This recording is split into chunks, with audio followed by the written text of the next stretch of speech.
right. Hello, Yo, hello. yo. What's up, broski? What's up? What's up? It's time to get deep fried again. Come on, man. I ate too much of that shit. I know you like it deep fried, man. So this is why we do it. A spork. I was thinking about how we ended it last time. Do you remember what we ended it with? So deep fried that Perfect. I Then think it worked as intended. it was something. A master said something, and it was a mind blow. That's all I Yeah, remember. yeah. Yeah, there was a cone about where the present moment ends and the next one begins. Um, which I thought of revisiting because it's a nice way to dip into that same space. I mean, with that, right? Think about it. It is a mind blow because if you think, okay, what is the present? You kind of can't define it. I mean, are you going to define by what? 1 second, 1 picosecond, 1 nanosecond? How is that? Yeah, like when is that next one, you know? Like who's counting the duration of it, you Exactly. know? That's why I like that one in particular because it like stops your mind in its tracks right away because you don't even know how to start thinking about it because those words, like what they point to this moment, you're like, what does that even mean? What is this moment? Which one? Where is it? Did it start? Did it end? Are we in it? It's like you can't possibly answer it. That's why it works so well. But I was curious to see if you are able to just, if you were to give any answer to it, which is not how you're supposed to work with cones, but what, how would you answer that question if there was supposed to be an answer? I mean, it's definitely something you got to think about, right? Because you don't have an You intuitive way can't of even, you understanding it. can't I even mean, think about it. yeah, this moment Like and the next where, moment. yeah, where does the next one begin? And it asks where too. What do you mean where? So it's Or there is no next moment. There's only the moment. It's okay. a continuous, like only when you define it as, okay, if you make it into a segment in terms of past, future, and the present, Hmm. then you're dividing the timeline, right? Which the timeline doesn't even exist. It's just this one present, right? At least that's how I would like to think of it, Yeah, because the I think human you mind cracked it. does all this. I think the human mind does all this abracadabra sort of, make believe like, okay, yeah, I can divide time into the past, the present, and the future, and that makes more sense to me for the mind. Because otherwise, if you say something like that, you're gonna break your mind because like, oh, you mean what? Time doesn't exist? I mean, how you account for any of the stuff that you perceive, right? So the brain makes up that story, like, okay, I'm gonna make this stuff up so that it's easier for the brain to understand. This is kind of It's a like lot of it's the trying to fallacies, quantify it, but it's right? unquantifiable essentially. But the question is, sometimes the difference between, or at least the distance or maybe not the word, maybe it's not distance, but there is a chasm between the truth and yourself. Because the mind, you will sooner go crazy if you don't have an answer for questions such as this, right? Yeah. You can make it up. You can do whatever it is. You can do all kind of mental gymnastic, but you need it. If you don't have an answer, then you're gonna go crazy because the mind will not accept a non-answer. It has to have something in which it accepts as, okay, I accept this, and therefore everything else fall into place, right? So this is why all the like we live in this kind of illusion all the time because we construct that for ourselves, right? Individual, society, or you observe, we see these patterns, and then we just make up a story with it, Yeah, you we're just know? trying to explain them away, make up a story. But I don't know, the closer and closer I look, and study things, the more I find out that all these stories that are just they're just stories made up for the sake of it. It's like, I guess, for our comfort or for some kind of illusion of comprehension of overall reality. Because I mean, even just something as like, what is the concept of the present moment? Think about it. Like, what is it? What is your experience of it? What do you know about it? How would you describe it? What is present moment? But see, the thing is, the moment you define present, you're already dividing it up into a what do you call that? Um, not dualism, but basically relativism, right? You like, okay, you define one thing, then by definition, you have to define, you will already defined the opposite.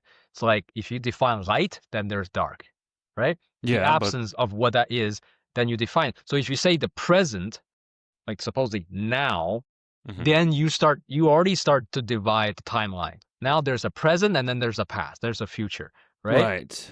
So I don't know if you realize, man, that you are saying like literal spiritual like bombs when you say stuff like this, because this is the type of stuff that I would like read about in books, but you're literally uh just saying it while we are trying to get to I it. mean, I'm It's nobody, literally okay? that. I'm not a guru. I'm But I'm just this that's is just kind of when I think about things like this, it's like, but well, this is somehow you kind of like what get it. You don't even need to read these books, man. This is unfair. I don't read the book because I'm lazy. You somehow figured it out. But essentially, yeah, it's that. It's what I've been recently kind of coming realizing more and more is that yeah, as soon as you label something or put a concept to something or explain it with your mind, you just have that. You just have that little explanation or concept or something. But it's the only thing you can do with it is just swirl it around in your mind as this concept. That's all it's good for. It's not reality. It has nothing to do with the present moment. So any way you cut or describe it, it will not do anything for conveying what the thing is. Essentially, words fail you at every turn. Yeah, because it's a limited level of perception, right? Because you see, every individual has to work according to their point of view, and there's so many information that you don't get to obtain from your side of, because well, look, it's recently I'm involved in this thing I had to resolve, which I did a move, and the guy had a TV, like a pretty large 75-inch TV. It was covered. It was covered before we moved it. And after we moved it, after everything is done, right? After a couple of days, the guy came back and said, "Hey, you guys broke it." So they sent me the Classic, picture, and then I'm like, "Well, now see the question is, I don't have that information. right? Is the guy trying to scam me because I don't know, maybe they accidentally tipped it or You somehow? don't Because know. I keep thinking I did not bump that TV because I was Yeah. hand bombing the whole way, In the and there court of was no law, that's way. inadmissible. Exactly. So, but you see, I do not have that information. I don't know what happened, whether that is already broken from the time before we moved it, or if after we left, maybe something happened, right? So I don't know if that person is lying or we actually did it because there's so many information for me to kind of go back on to decode. Okay, did that happen? Did we actually bump into something? I'll have to go back to my memory, which is also faulty, right? Maybe it's true. Maybe we did bump it, but we don't know, right? So you see, I don't have that information. So now, I mean, if you want to resolve it, then you got to pay for it. And then that's that, right? So the world is just a lot more complex than like what we think. Because you see, in this case, to protect myself, literally next time, if I do any big TVs, I will have to make sure that if I will be the only one wrapping that, and Hmm. I have to see the condition of it before I move it, and then we do the preparation, and then afterward we unpack it. Then we make sure that Yeah, okay, nothing like that's gonna happen, but right? even then, Otherwise, you would have to have some tangible proof. You would have to like take a photo or something, but you can't do And that then with I every can't piece prove it, that you right? move it. During the way, I mean, who knows what happened, right? I mean, Yeah. there's no CCTV along the way at all times, and I don't know whether they bump into it and they decide, oh, you know what, let them pay Exactly. for it. They could be That could just happen, messing with you on purpose. And right? So, um, you know, yeah, that's a tricky one. So what are you gonna do? I probably just go through insurance. It's not too much, Oh, like $1,500, which is not bad. I mean, I could pay out of pocket, but I probably just go through insurance because I do have cargo insurance, okay. which means my premium might increase, but we'll see how that goes, right? At the end of the day, it doesn't matter. Like I have paid way more out of pocket myself, right? For damages that happened before when I first started being a mover. So it's a non-problem, but if you think about it, then yes, you see, as an individual, there's so much information out there that you don't know. So truth is relative. From your angle, you can't ascertain what the truth is, but that person might know it, right? Right. So we're kind of looping to what we were talking about. You were saying it's kind of like everything is up for interpretation. Each individual don't have the full picture.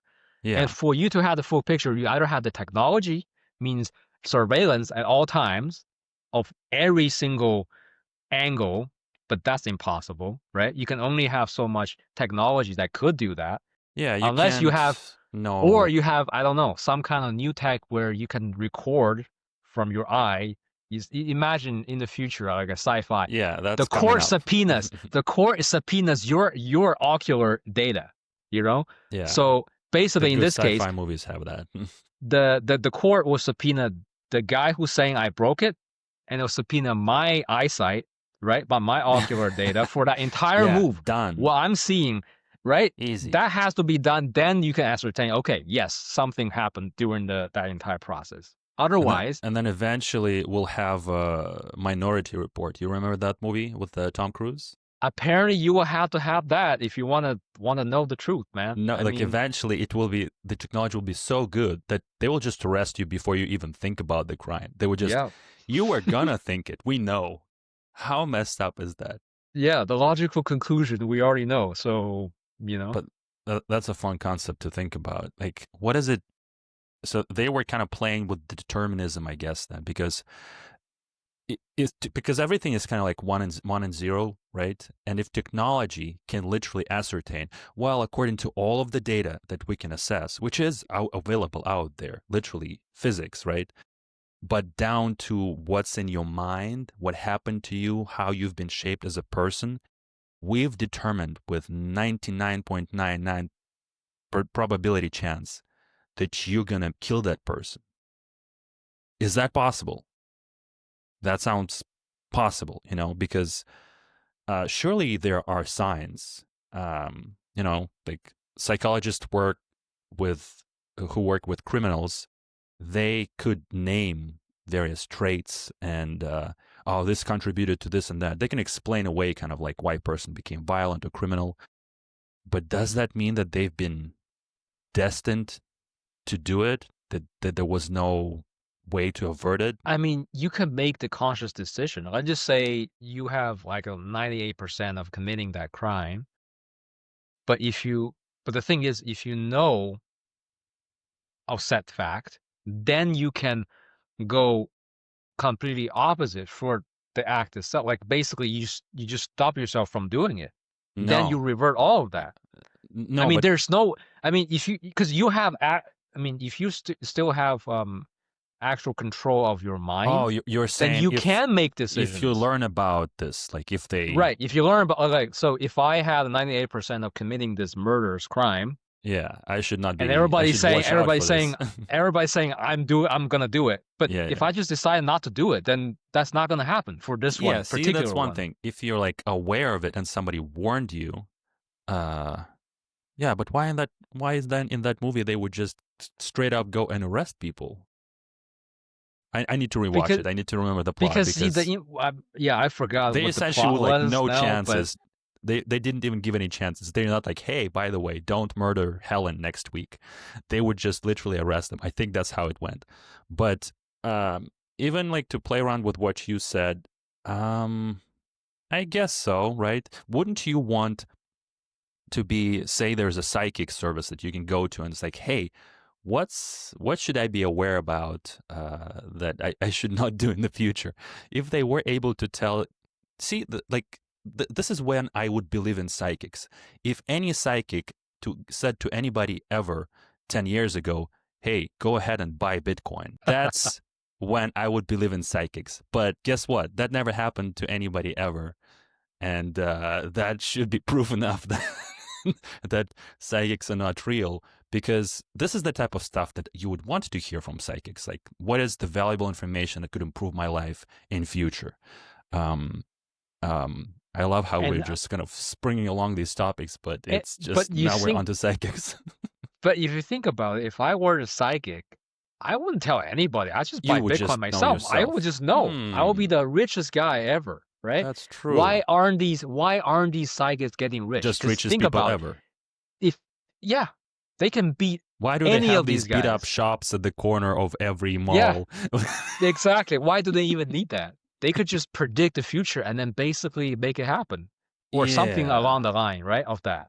Maybe Like they if you just do it know, for the passion of the craft. because if you watch Dune, you know that at least in that story, Paul couldn't predict exactly the future, but he can see possible future. That's good Right. enough. Even that, you can possibly get rich because you know how more or less these things will go, and you just you have a larger chance of getting it right if you are really psychic. So that's why I don't believe in any of this stuff, because like, yeah, why aren't you profiting from this knowledge, from Maybe this there are pre-knowledge? rules to it or something. Like there are. Um, I'm rewatching the Mentalist show, and it's they play around with a lot of stuff within the seasons there. But they have a psychic on there in one of the, like, in one of the plot lines. They have a psychic involved, and uh, the main character was trying to have her lie or something uh, to aid the investigation, and she said like, no, that would be an abuse of my gift. So I could accept something like that, that in the psychic game there are certain rules that, like, you have to be ethical and selfless. Yeah, I could even accept that. So it's almost like it's just a bad deal then. Imagine you're a psychic, but you can do nothing for yourself. That the rule is that you can be psychic for other people. For other people. That would kind of make it fair, I guess, right? Because it would be too OP, dude. It would be, imagine you are psychic and you know all the good stuff and all the bad stuff happening in advance. What does that even? Then you're just like invincible. You can do and be whatever. If you know that Bitcoin is gonna be $1 million in 10 years, you'd be like, yeah, I just buy Bitcoin. I don't have to do anything at all, and you'll be have riches. Um, but But if you you know do that, that, if anybody with the psychic powers just does that, then it's just like a a million. Like every psychic would be just yeah. a billionaire. But that reminded me of that. Was it a joke or was it a saying? Basically, in front of you is your keyboard. Basically, I have all, like, the only thing I don't have is the information to make $1 billion. Right, But right. all that information It's is right there potentially, right? yeah. I can Dude, type a whole everything you bunch of need to do stuff. right now, you just need to Right. click a There's couple of the buttons, sequence. couple of There's mouse a whole clicks. bunch of sequence on the keyboard that I Yeah, need to type exactly for me to make $1 billion or it's whatever. just, and it's unlocked. But that information I don't have, which means I'll never have a chance to do that. Like if you Right? just go on a crypto exchange right now and buy the right thing that will go up forever for the next 10 years, you'll be the richest person in the world. It's that simple. You have to just go in there, purchase like $5,000 worth something once. So it will take you 5 minutes tops. Yep. And then you do nothing else. That's how simple it is. It But could you be that don't simple. know, you just But you don't know know when. exactly You which don't know one the and when to exact sell. time. Yeah, you don't know the time, right? What's the timeline? But some Even people the, do it. This is well, how it's done. Like, this is how people then, do it. but you see but the prerequisite is that you have to have the knowledge or the understanding of the system and everything else. for you to kind of make that bet, right? Because it's kind of shortening the amount of potentialities. The more knowledge you have at a certain system, then you narrow down the because otherwise it's a wild guess, right? But once you have enough understanding, you know exactly which is no, which is maybe, and which is yes, or more or less. And then as that shrinks, then you have a likelihood, more likelihood of guessing the right time, the right thing at the right time, and therefore make money in with trades. But again, right, the system is there, but the information it takes is too specific. You know, what was that joke? A monkey could type Hamlet by just I forgot how's the saying, type on a keyboard or something, by just pressing random keys. Eventually the monkey could Yeah, write the entire Hamlet by chance. it's essentially a saying about infinity, that if infinity, is real, then if you have infinite amount of monkeys and infinite amount of time, eventually one of them is bound to produce the Shakespeare works Yep, in to that press the specific right sequence, right? sequence. Because it's just a sequence of letters. Yeah, it's stuff is weird like that. It reminds me of I've been working on this article for a couple of days.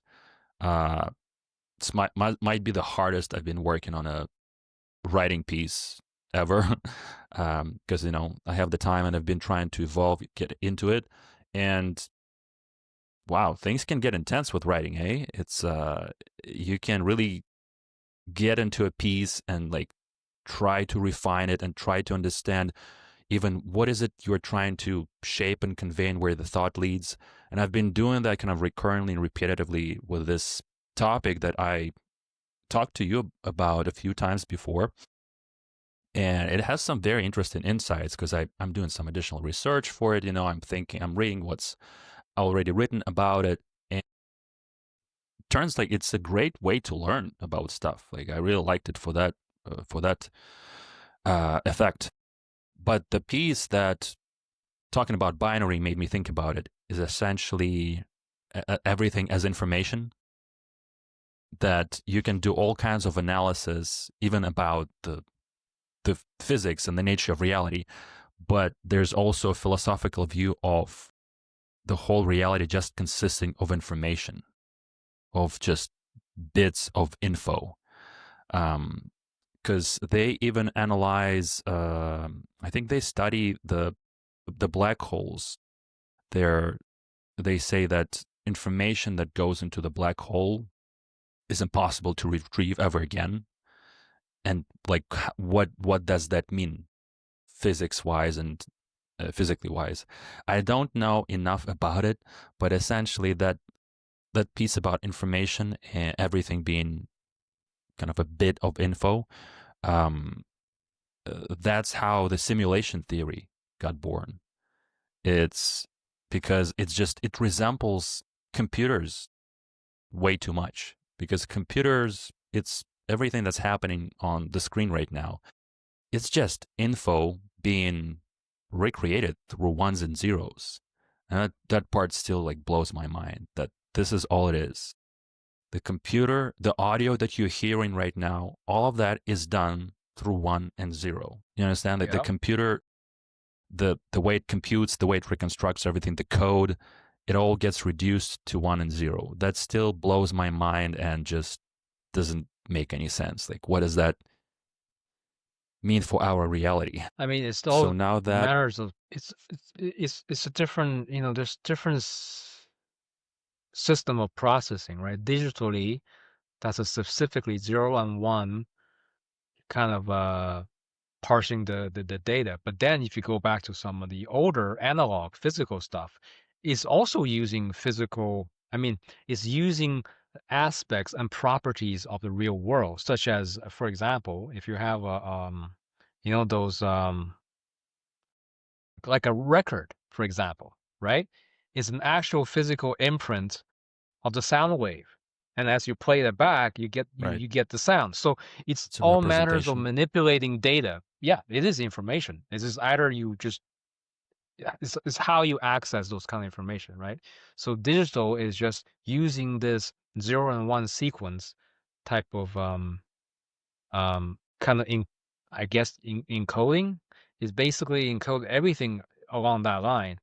So obviously it has this kind of its own properties, which is very different. So a lot of people do enjoy analog, and because analog process has that specific kind of quality, right? That's different from digital, but it's just different. That doesn't mean that one is superior than the other, but it's just very different. And obviously, with the digital process, you have a lot of it simplified a lot of things as far as my understanding is, because I'm no expert on that, but as far as as far as I can understand, at least the digital process can as I guess at the current moment can encode a lot more data than what the analog and physical way of recording data can achieve. And now, obviously, the next one is the quantum computer, right? Which is the next level of a system that in which uses the physical, manipulate data of the real world,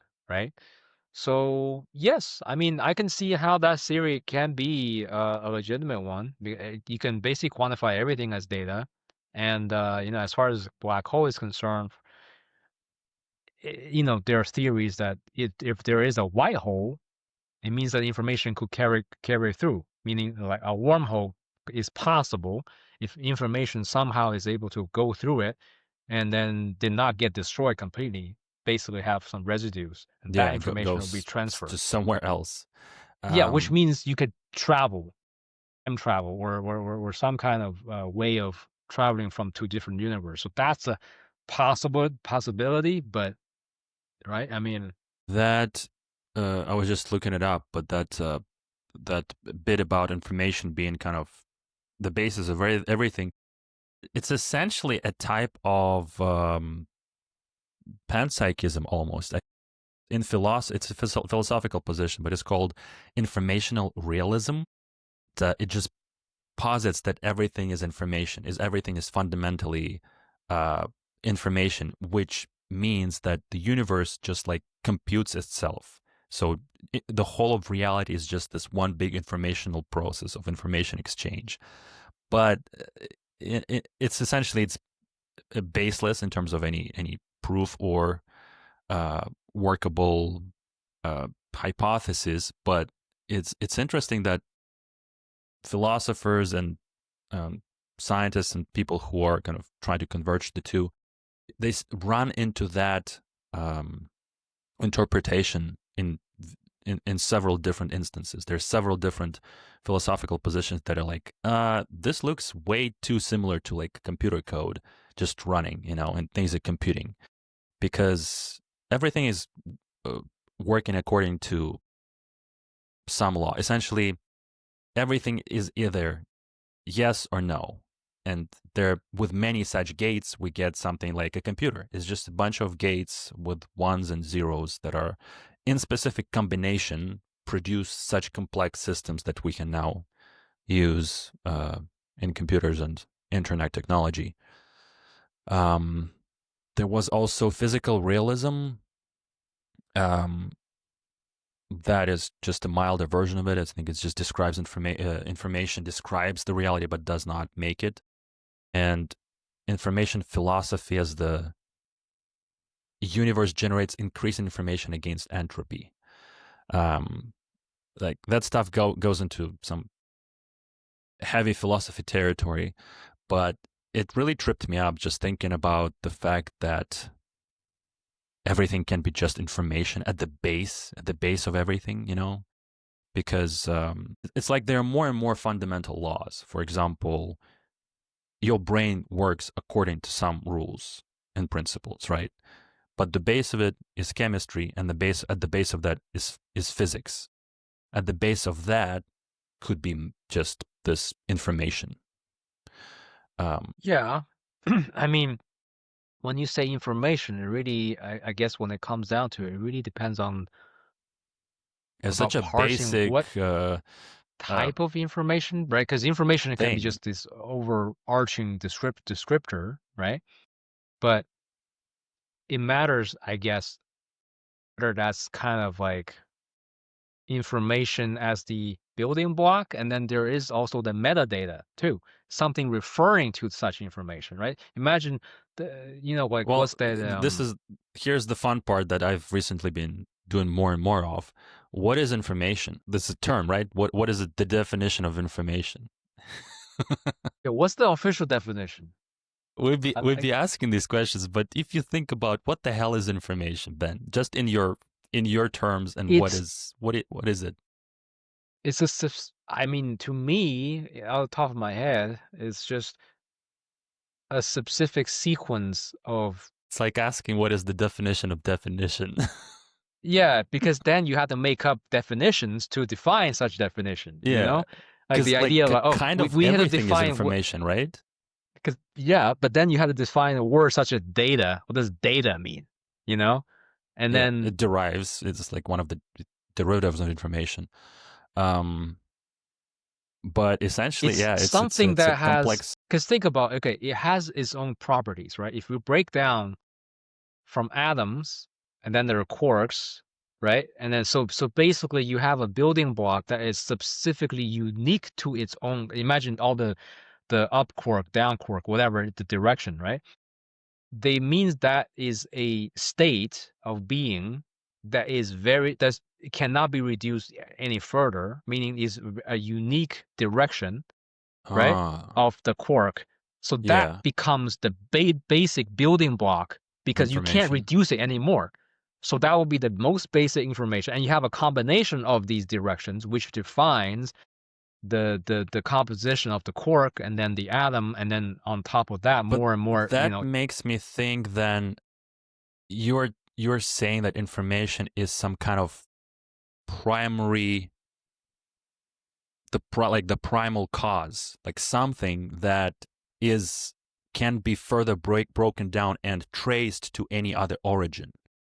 Some kind of, because if you think about zero and ones, the most real right? thing. 0 and 1s are the most basic fundamental in that system, right? Because you can't break down it any further, because anything that being constructed through 0 and 1, the sequence, can only be 0 and 1s. But the only difference being that they come to existence because the code is different. The code is different. It could be 0 here, it could be a 1 there, it could be just a combination whatever that of sequence, the combination, exactly. So it's like, again, if you go back to chess, right? The chess can only have this many pieces. They are defined with specific definition of how they can move, but the combination of it blows your mind how many combo there is in chess, just because of but the sequence of moves. Bring it back to the information. Like, how does it help us define what information is? It's a set of properties that exists in the world in which you just have to use it, right? Because then you can't. I mean, it's how you construct all the whatever that exists. Yeah. You can kind of shrink it down to the basic units, and there's only so far you can go, right? So meaning that by our kind of comprehension, that must mean that that's the basic unit of information in which everything is constructed out of. It's really a good direction. I think you got it. You're talking about it really well, because I wasn't even able to think about it when I started thinking about it. Because you got to go past all your all your preconceived notions, right? The only problem is that in your definition, in your talking about it, you're still using the word information. Well, yes. There's no escaping that, because. But it's like, okay, imagine, okay, you want to talk about trees, right? Yeah. But without a word tree, then you can't referring to it, because how do you describe it and to say that this is this thing that we're talking about? That kind of gives you a hint that information must be something so fundamental. It's like an element. It's like information. It's fundamental. Everything is constructed out of those fundamental information blocks.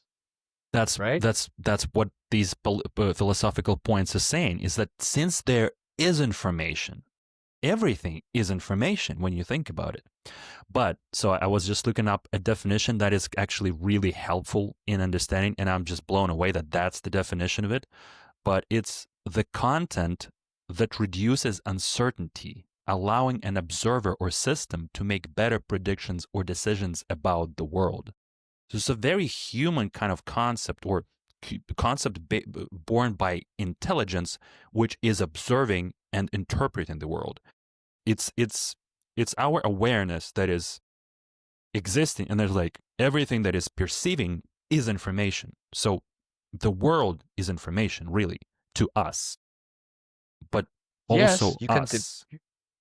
you can divide it into that, right? If you go deeper into, because the other thing I was just remind me of is I was looking at some short YouTube shorts are explaining how amazing that silicon chip, how they make the microchips. How the ASML, right? That company, or is that the name? The Dutch company that only they can make those machines to Right, make the yes. microchip. It's so precise. It's basically squirting silica Right, right, into a right. specific pattern It's that's very intricate, be yeah. able to read. It's trippy if you try to understand how that works, right? Yeah, But yeah, yeah. somebody figured it out. It's Like exactly they, like they that and no other way, any other way.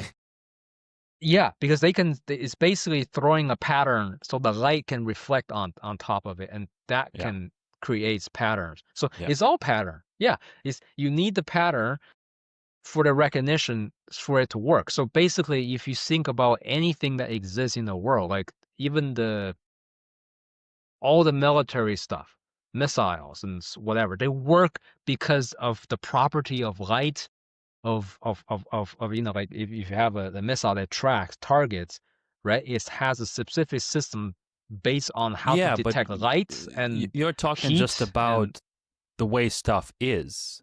Um, Information is kind of um, another, like in the simplest sense, there's the definition continues.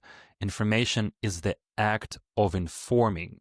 It's the communication of knowledge from one entity to another that changes or shapes the receiver's understanding.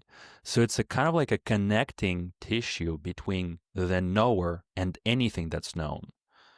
Um, but but does that encompassing that's the everything. underlying physical, the underlying It's information. It's because anything it is that you. but what you're describing is like the metadata, is the information describing the information as opposed to the actual thing in which it can be quantified as information as well, like an atom can be an information, No, no. Well, right? hold on. What can't you have information from? What isn't information? So are you saying that the It's that actual trippy of a physical concept. thing and also the descriptor Yeah, of are course. the Because same? look, you discovered a new animal. Everything about it to you is information. No matter how much you studied, even if you studied to its uh, the last molecule, every little bit of it, of everything that you learn about this new animal, will be just information to you. If you discovered a new law, a new particle, that's new information to you that you now are able to add to your worldview, add to your science, add to the building block of your world, to the building block menu of Yes, your world, essentially. but I guess now I'm just trying to understand. Okay, in this case, in this example, then what about the actual physical composition of that new animal? Okay. Let's say that without you knowing it, if nobody knows about I this see. new I animal, see. they still exist, right? So does Right. that mean that's information, or is that not information? Or it is, it's just you don't know it. That's a good question. That kind of that line of questioning kind of implies it questions whether information exists without the observer, right? Knowing, right? Without the observer. Yeah, that's. I I mean, that's mean, the.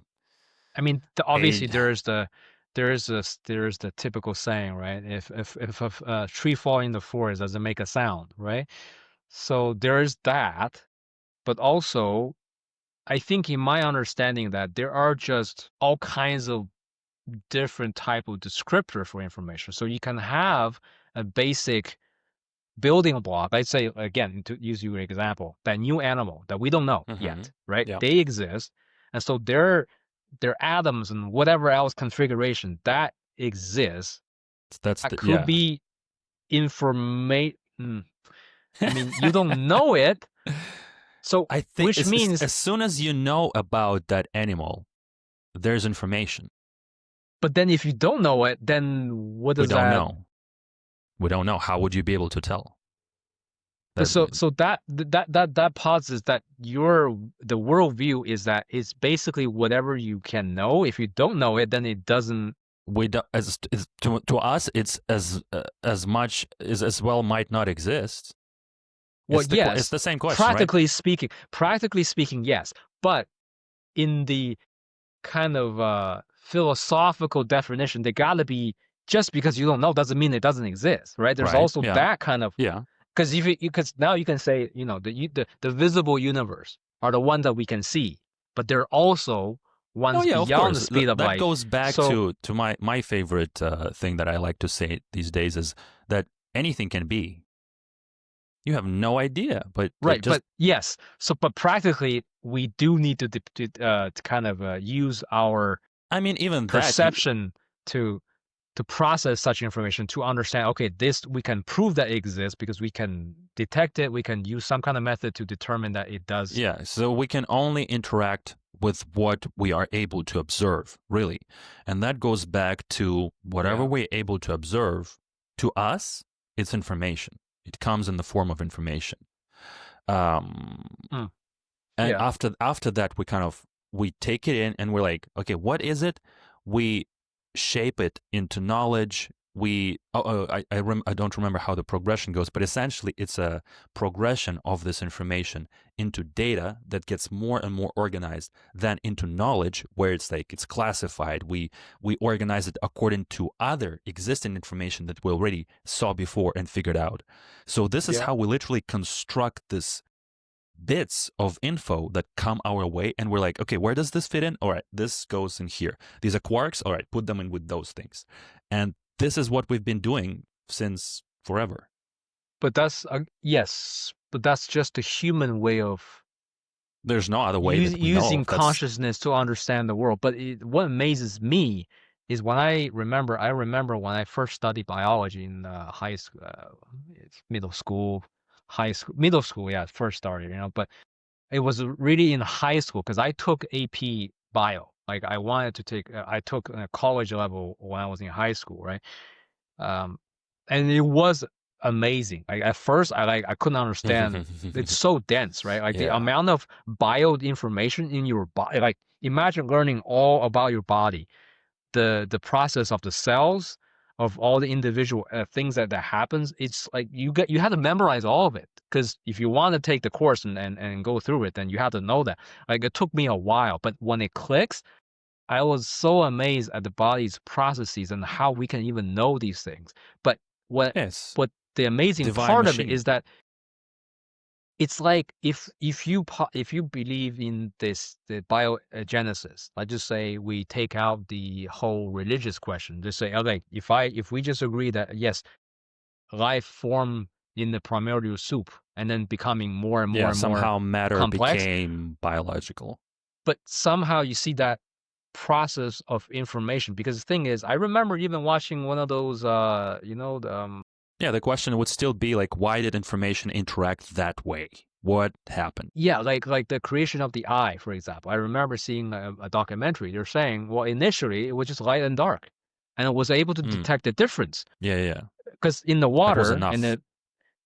you see the light is up here, this dark down here. So that difference was able to be detected, and the primordial eye formed by detecting wherever the light is. Yeah. And that it eventually formed an organ called the eye. So how does nature decide to use that information, right? Like Yeah. it's like, so our human There would need to be understanding is something in nature or in this evolutionary drive to want to adapt to it. There was to would literally encode information. Yeah. Because then you have all the cells, all the organs, tissues, and they all form a function.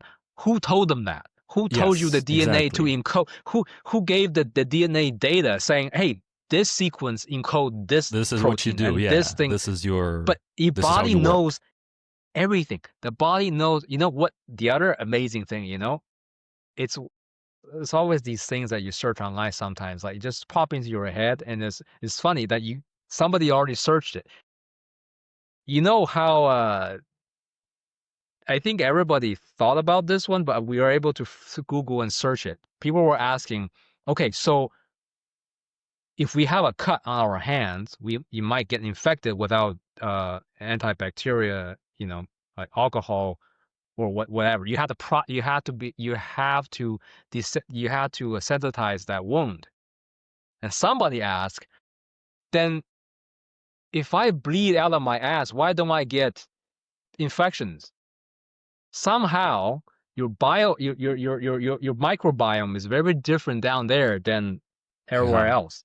So in that Different rules region, down it there. have a specific, yes. So if you bleed, it's fine.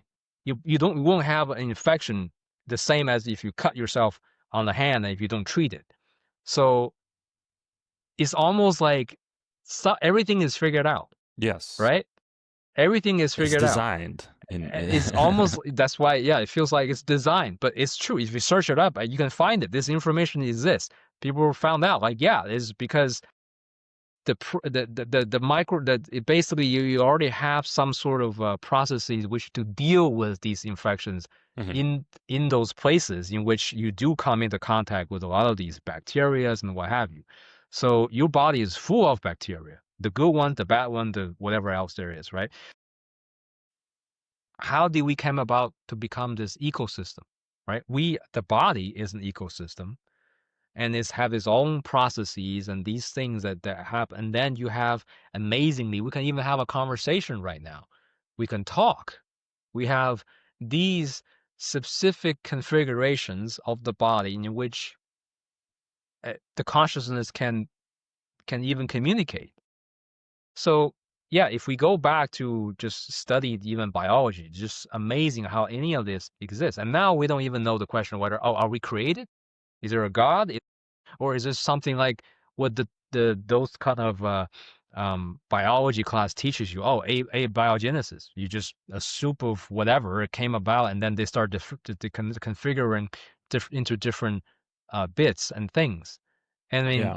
if you go look into nature, right? If you have all the periodic table, all these chemicals exist, and they form different combinations, and those things form larger structures, and so we see these patterns, right? But now, what does that mean? We have those information, we encode them, we can understand, okay, the relationship between these patterns, but there's always that one last question you can't ask. Like, okay, what then what? And Yeah, then yeah. what's beyond that? Where did that thing come from, and why did it become that way? And the problem with that is that you can never stop that. Like this is where you get tripped up no matter what, because no matter what answer you receive, you'll ask, well, why that case, and why, and who made that God, and the infinite regression.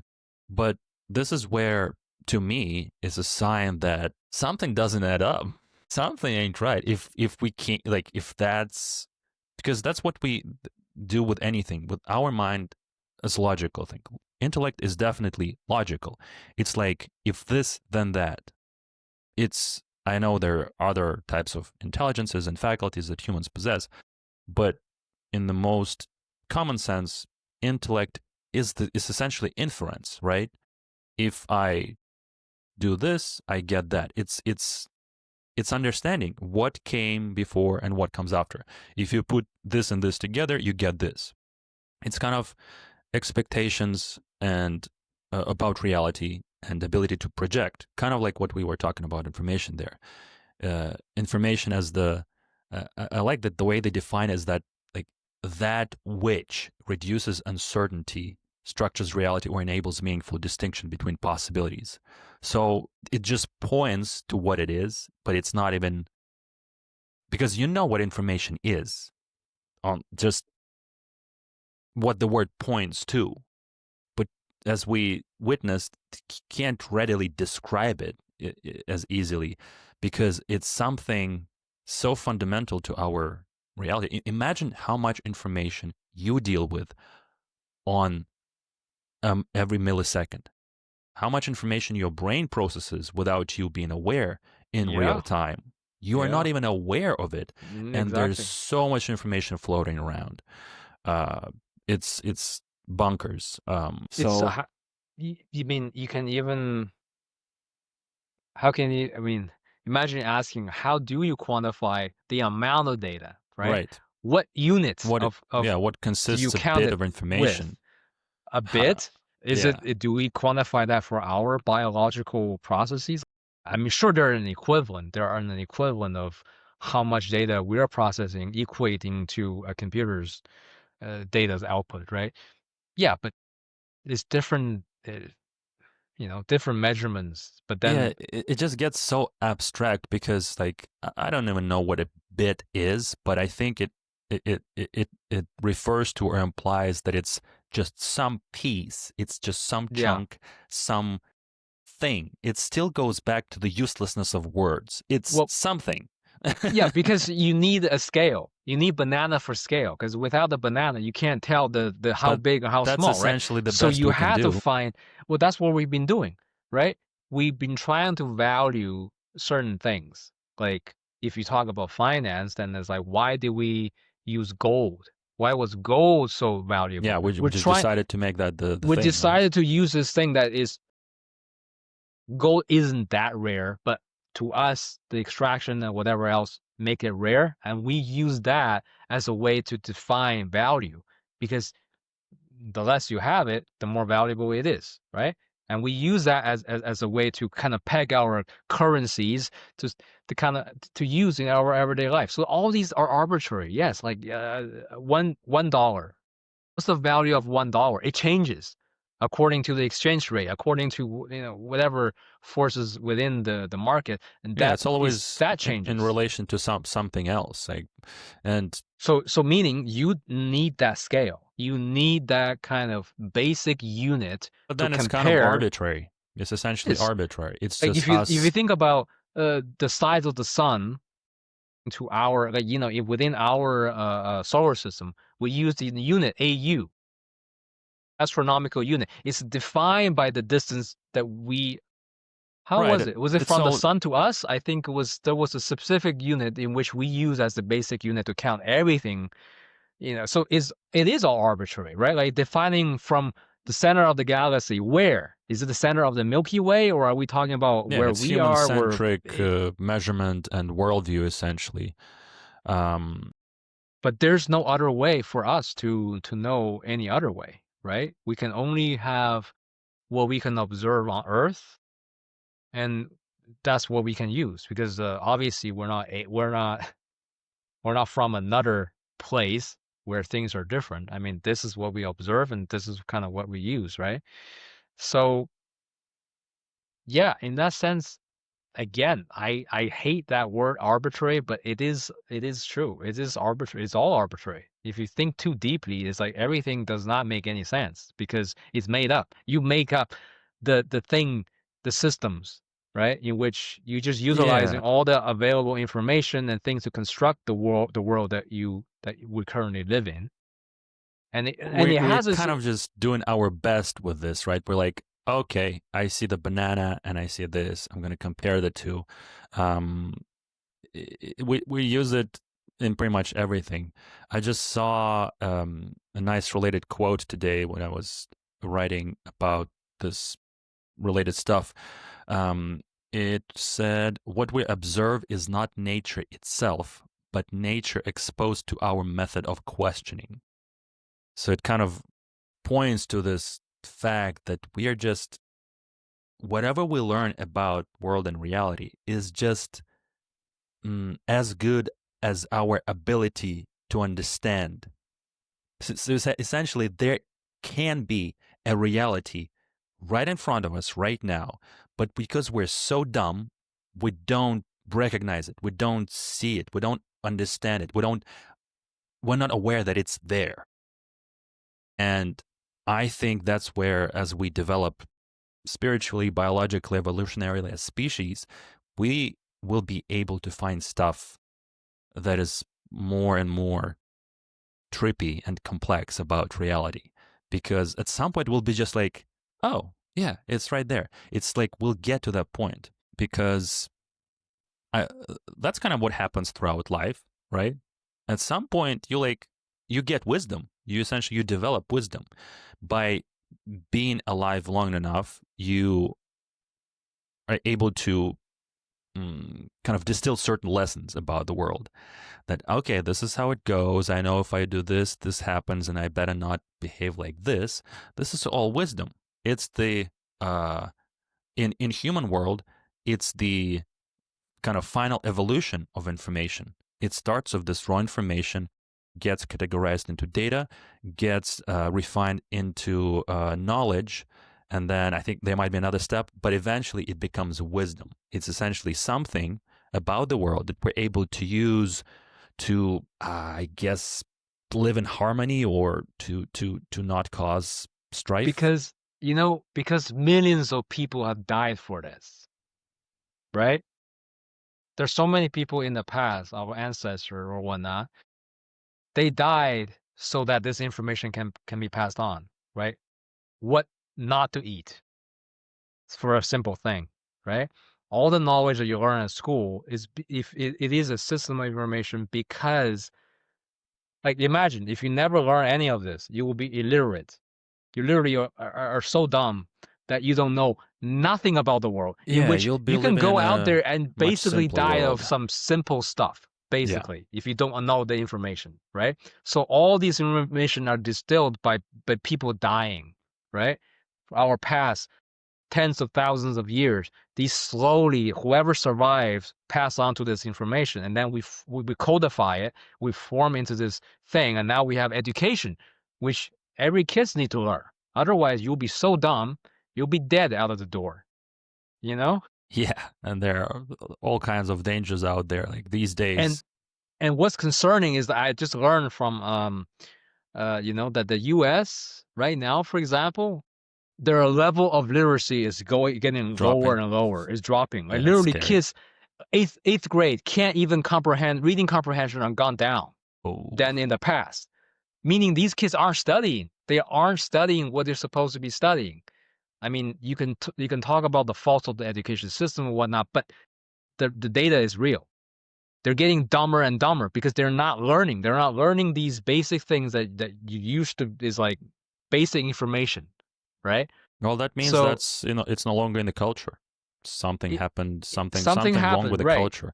It's As a wrong with the society, you want to have education up there. You it's want a it to be. minimum, You want it to be one of the top values because Yeah. without it, it's like a baseline, right? Without it, everything goes downhill. Especially nowadays, where the whole world is being based on more and more complex systems. That if we run out of people to understand these systems will fall apart. And at that point, since we are completely dependent on them, it will be apocalypse. It will be That Armageddon. is, yeah. And that's a potential future that we See, may witness. the current problem, social or otherwise, it comes down to this process of information. The speed in which it's Yeah. happening is so fast. We're not able to adapt right now, right? All Too these, much info. it is TMI. the, yeah, this is our current quandary, right? Can you All the chill people, reality? It's TMI. it's this is what's happening, right? Um, I can adapt. I'm feeling left behind. And then Yeah. even Gen Zs are feeling left behind. They're like, this shit is too fast. This is going way too fast. You can't adapt fast enough. Like you can't keep up. And now you have all the ramifications of that with everything being online. And then you have the shift in interpersonal relationships between communities and what have you now are more isolating because Yeah. well the information is out there. You don't need to go out. You don't need to go out to ask somebody some sort of information. It's all on the internet. You can just stay home. You don't have to go out. Right? You just stay home and do a search or whatever. You find it. You have it right here, right now.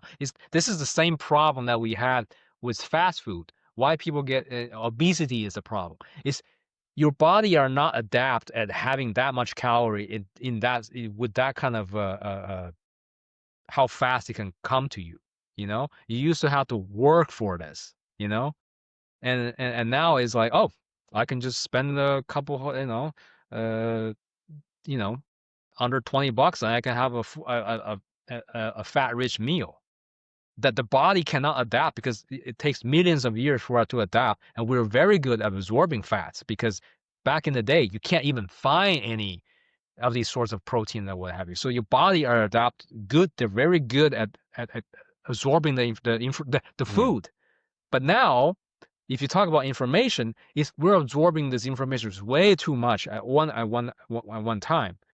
We're having indigestion basically in the form of information mentally, so which forms new kinds of mental illnesses, and kind of people are unable to adapt to this new thing, and it's still happening, right? All the companies are throwing money at AI, they're throwing money to develop this new next thing, and it's only get faster and faster. Where does that mean it's just too for many people? things in general. Like things are multiplying at such a rate that I myself, I've cut down on my. I had to watch my online habits, and whatnot, and really excise myself from social media because I liked it. I used a lot of it to a point. On Facebook was the most of it, but at some point I realized like this is so much just garbage information that is completely useless to me, but then not only useless, it's essentially pernicious. You don't know what it's doing to you. Like, this is why I've been getting more and more into studying the unconscious and subconscious, but essentially, all the information that you consume in some way, shape, or form, it goes in there. It goes into your subconscious, and Yeah. you don't know what it does there. You don't know because it's unconscious. There are different processes happening there, but they're happening. So a good thing that you can do with your conscious mind is understand that fact that you have to have information intake hygiene. You have to set the rules for yourself and think through what type of stuff you want to even look at. There's so much garbage out there. Garbage in terms of, and at this point, it's purpose. It's on purpose. At this point, somebody is making information in hopes to influence masses of people towards their advantage. That's a fact. We all know this. There's propaganda. There is advertisement. There is all kinds of stuff going on. Espionage, who knows what. Scamming. The scamming it keeps up. It's been amazing to me. I've been in a couple of these creative platforms, which is just like doing art and writing articles, and even there is scammers who are trying to, like, they would message you like, hey, I love your work, let's collaborate. And I'm like, and then I do some Googling, like, yeah, there are scams of people trying to extort, but get information from you. And this is how insidious it is, because most people, I can easily imagine, they wouldn't even think about it. They'd be like, oh, okay, let's collaborate. Where's your email? Oh, here's my email. And that's it. That's enough. Because at this point, the scamming through internet is so complex that they can be, essentially they're using social engineering to get bits and pieces of your information. And if you're not watching for it specifically, they can get to it. Essentially, things are getting so dangerous out there that now this is information that you have to deal with as well. It's an information about information that you have to stress about now. It's too much. Because you see, there are already AI scams. They use AI generated videos to scam like old people because they couldn't tell the difference, right? Right. Because you need to have a distinctive eye for because I think most young people nowadays can pick up the slop, right? AI slop, but some older people they can't. Like they couldn't see. So once they had the information, they would generate a video of you saying you're in danger or something happened to you or whatever, right? And then send money over. That's essentially basically... everybody needs to be aware and educated about the fact that any moment anything slightly out of ordinary happens, you have to ask yourself, is this real? Is Yeah. somebody messing with me? Because this is why I notice, because my reality is more or less stable these days. The same things are happening day in and day out. So as soon as something new or otherwise happens, I'm Yeah. like, what is Nah. this now? And it's and most of the time it is bullshit. Yeah, yeah. Nah, I'm out. I'm Yeah. out. This is different. I'm out. This is why I don't do stuff with anybody anymore, because it's just it's unreliable. There, man, it's just getting crazier. Yeah, and that part, the fact that we're kind of like all turning, people are doing it to other people, is still the craziest part. It people who are like waking up every day and are like, all right, who am I gonna scam today? Hmm. It's a How do big you? industry. Billion-dollar industry out there, man. Just. But how is that possible? What does that? I What mean, does that if I don't know mean if you about heard, our for nature? there's a big industry in Myanmar. Like at Hmm? least a lot of Chinese people are getting abducted to Oh, Myanmar and forced to work in those farms of call centers, just scamming other Jesus! people. Like you can't leave. They took your passport. You have to work there. 20, basically, they feed you, and beyond that, you are Yeah, so on the call trying to scam slavery, some people. Yeah, essentially slavery. yeah. They adopt. They kidnap you, and Yeah. then they make you work to scam other people. That's the whole Wow. big thing over there. But apparently, is they have a civil war there, so nobody can go in there to keep civil order, and therefore you have these forces in play. They're like, yeah, just getting people to all over, not just Chinese, but other like Koreans and So in the region. don't They go just there for adopt. sure. Don't go there, and Don't go. even then, it's just it's not just there, but it's all over, right? All Don't kinds go of anywhere. pretty much in the modern day, Sit your ass basically don't, down yeah, in your don't go nice, outside, cozy okay? room and don't Yeah, go don't go anywhere. outside. This is And a that's the PSA. problem. This is the problem. You can't go outside. You damn if you do and damn if you don't, right? You Yeah. go outside, you get scammed. Something bad happened to you. If you stay inside, you get Online you scams. well, online scam is one thing, and then your social skill deteriorates because you stop talking to people, Yeah. and then Yeah. it's your life just go downhill, right? Yeah, it's true. Either It's way. like damned if you do, damned if you don't. But So it's again, it comes back down to discernment. How do you discern what information is useful for you and what is not? That is an art because man, we're bombarded with so much stuff these days. It's hard to, like, even if people aren't actively trying to scam you, just the information that you receive on a daily basis, you have to make judgment call on, right? Like, is this good for me to know or is it not? There's so many cases of these things are just like, it's a waste of time. Social media, all this stuff is like, yeah, it's like TikTok or whatever. It's like a whole bunch of useless yeah, information, and then it's it's waste of time going through them. But some people are addicted to that stuff. They're just like it's a doom it's scrolling, it's such a big problem. I remember I might have told you this before, but I used to have a coworker, and he was like my boss at that time, and it's like a grown man with a family. He's like a CEO or something, or a CTO, and he would be literally spending hours a day just doom browsing scrolling. TikTok. And like, yeah, you do have free will and you can do whatever you want, but is that what you want to be doing if you think about it? 'Cause like that's still like the question that I go back to, because you can think about anything like that. It's video games. Do you want to be doing that, or is it feel? It's like, because it feels good, should you be doing that? That's like, I still get tripped up by this question, because it's at the basis of any philosophy and decision making. Why shouldn't you do what feels good until it doesn't feel good? I mean, everything being equal, there's the limit, right? There's a So limit, and there's if you go also, beyond it, then yeah, I mean, as far as an organism is concerned, I suppose that is a metric. You do the pleasurable thing until it stops being pleasurable, and then Yeah. that's your limit, right? But Then you change to something else, and then yeah, boom. but that's a pretty dumb way to do it, because even Yeah. then you would still want to be wise about maximizing the pleasure and minimizing the suffering. Because if you were just going to, I'm going to eat this, my favorite ice cream, I'm going to eat it until I don't want to anymore. By the time you don't want to anymore, it's too late. You're going to be Yeah. bloated, you're going to be feeling sick, etc.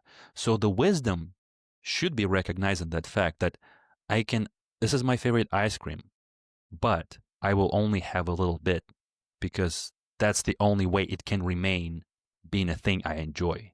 Yeah. So it all goes back to the ability of the being able to stop, knowing when to stop. And with most things, When? when When? to stop. That's the art. When? And with most things, the answer is pretty much immediately. And for some reason, it's very, Stop immediately. yeah, you can never have it as much as you want to have it, because you just want to get it, and then for it uh to keep being the same amount of pleasure from the But same it amount of thing. won't. But it But it won't. never works like that with Yeah. anything. That's the most, like, to me, that was the most kind of poignant part about Buddhism, because it very aptly points that out. Is like, hey, you can't find a thing that will satisfy you, because satisfaction means you're satisfied, you're done. But there isn't such a thing. It's never done. You It's know? not like, what you're gonna watch a TV show and it's really good, and then it's over. Yep. You can rewatch it, but then you don't want to rewatch it anymore after that, right? So and no thing and no activity can be that. I still like thinking about that, because I mean, to me, that dispels all kinds of. This is like in Buddhism, in their philosophy, everything connects with everything else. Because if you know that fact, well, now you don't really want as many things anymore, because you kind of already know. This is where wisdom comes in. Because if you know this fact about the reality, well, what's the point then of getting that ice cream? I currently, I kind of still try to stay in the middle road of not, um, like, to me, it doesn't mean like, oh, now all pleasure should go out of the window, because I tried doing that and then doesn't work either. Yeah. It was actually pretty fascinating to learn that on an experiential level, that you can't. You have to have, like, pleasure is a driving mechanism and principle in your life, because you just won't be doing stuff if it doesn't bring you pleasure. Like, if it just doesn't do anything for you, or if it just brings you suffering, why would you do it? So pleasure is kind of baked into everything you're doing, even though sometimes it's like it's an exchange, in if it's work, that money can give you pleasure. So even if work is difficult or you don't enjoy it, it's an exchange, because ultimately it will bring you pleasure. And a lot of this stuff happens kind of subconsciously and we don't think about it. But yeah, when I try to deconstruct it and really mess with that part of, like, hey, do you have to have pleasure? Can you just do, uh, I don't know, can you, for example, just, well, this is where it's a bit tricky to think about, because do you decide what's pleasurable for you, or do you discover it? Wait, say that again. Do you? Do you decide what's pleasurable for you, or do you discover it? Can you say, I'm gonna enjoy uh, weightlifting 5 days a week, and then actually enjoy it? You can get to that point, but right away, I'm gonna guarantee you won't enjoy it. I think there is expectation and then there's the Yeah. actual result, right? So I remember I think a wise man once said, your happiness is your current circumstance minus the Expectation, expectation. yeah. So that does come into it, a lot of it, into this sort of equation, as in what is pleasurable to me. Because I think that you have a mental picture of what you think that pleasurable thing is, than the actual enjoyment of the thing itself, right? So in this sense, I suppose you would have to get to the habit of actually savoring that experience by not, because this is not a decision. I think that it's not a decision that you pre-made. Like, oh, Right, right, I decide I'm gonna enjoy this thing. No, either is enjoyable or it is not, right? So right. you So you you you can only know during that experience. Like yeah, say the you ice cream literally example. learn on your own In my experience. mouth, Yeah. right? That Feels is in good? my mouth, Yes. feels good. I can't be like, I mean, you can expect this to be I good will if you enjoy this ice cream no matter what. And nobody will stop me. I mean, Can you actually do it? maybe there is an aspect of pleasure that is the expectation that can be a part of it, is expecting it and then actually having that experience, right? That's just expectation, but it's true like what you were saying about just it's it's there or not. I was trying to think about kind of more visceral examples of pleasure.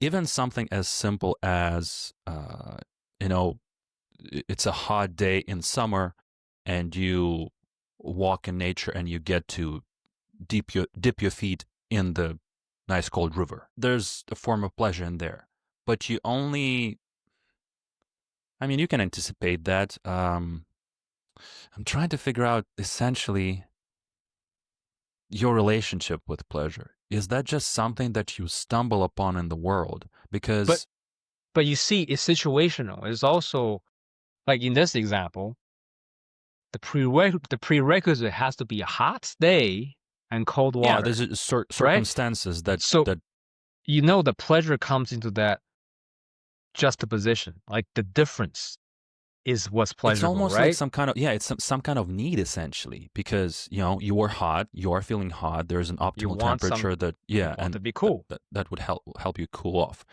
Okay, That what doesn't mean about, cool. It's pleasurable always, right? Is like right, in the situation, then yes, you start so it's want to some kind experience. of pleasure then is quenching of some kind of need essentially, because the need to cool off is a need that arose. What about a bit more arbitrary stuff? For example, I'd have an urge to eat some chips, and chips, the crappy food, they're bad for you. But I literally sometimes would get an urge where like, I want to eat some chips, and sometimes I would indulge myself and I would go and buy some chips and I eat the whole bag, and I guess I receive pleasure from that.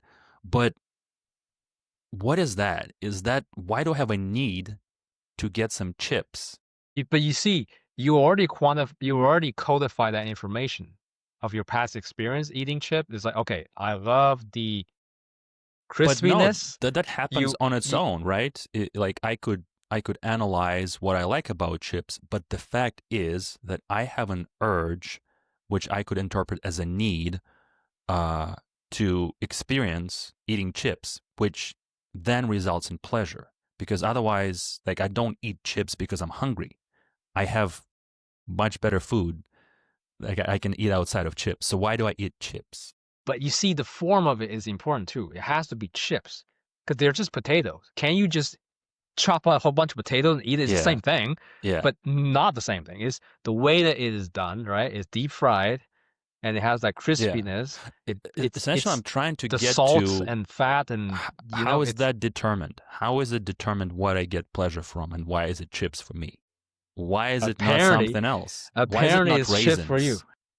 Why do I not get the kick off raisins? Like, ooh, I gotta eat some raisins right away.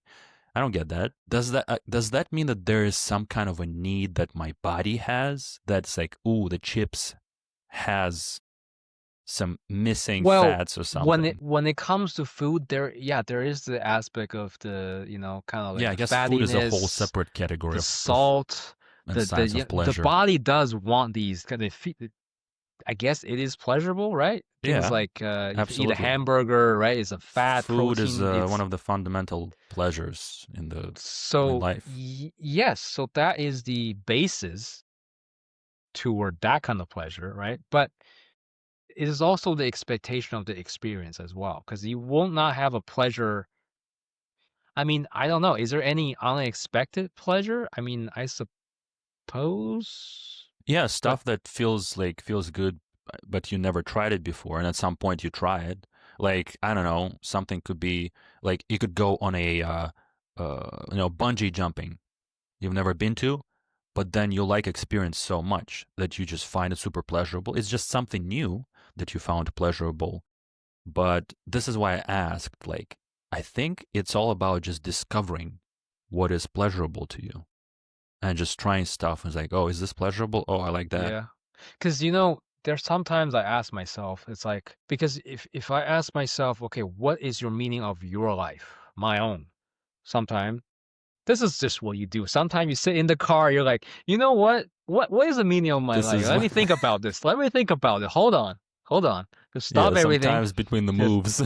yeah, between the moves, it just strike you like that. It's like, yep, I gotta think about it. But one other thing I kind of came to my mind is that you kind of have to design your life, right? Because as far as you're concerned, without having Designed to what? To maximize pleasure or to something else? not maximizing, because there's only so much you can min-maxing, you know? There's only so much you can do about that because you see, it's like a gauge. There's gonna be different levels, and I suppose the level that you want to achieve is somewhere. But what's the rule essentially? How do you determine? Like, how do you live your life? Because okay, back to that question. Yes, I Yeah, yeah. asked myself that, and the kind of answer that I had is that it's not necessarily pleasurable, but like you want to construct a personally meaningful Meaningful. life Yes. for yourself, because that means you might have to do some hard work, because it's not just like, oh, I just want to have all the pleasure in the world, all the good food, all the good. No, it's not Then that. let's It's define meaningful.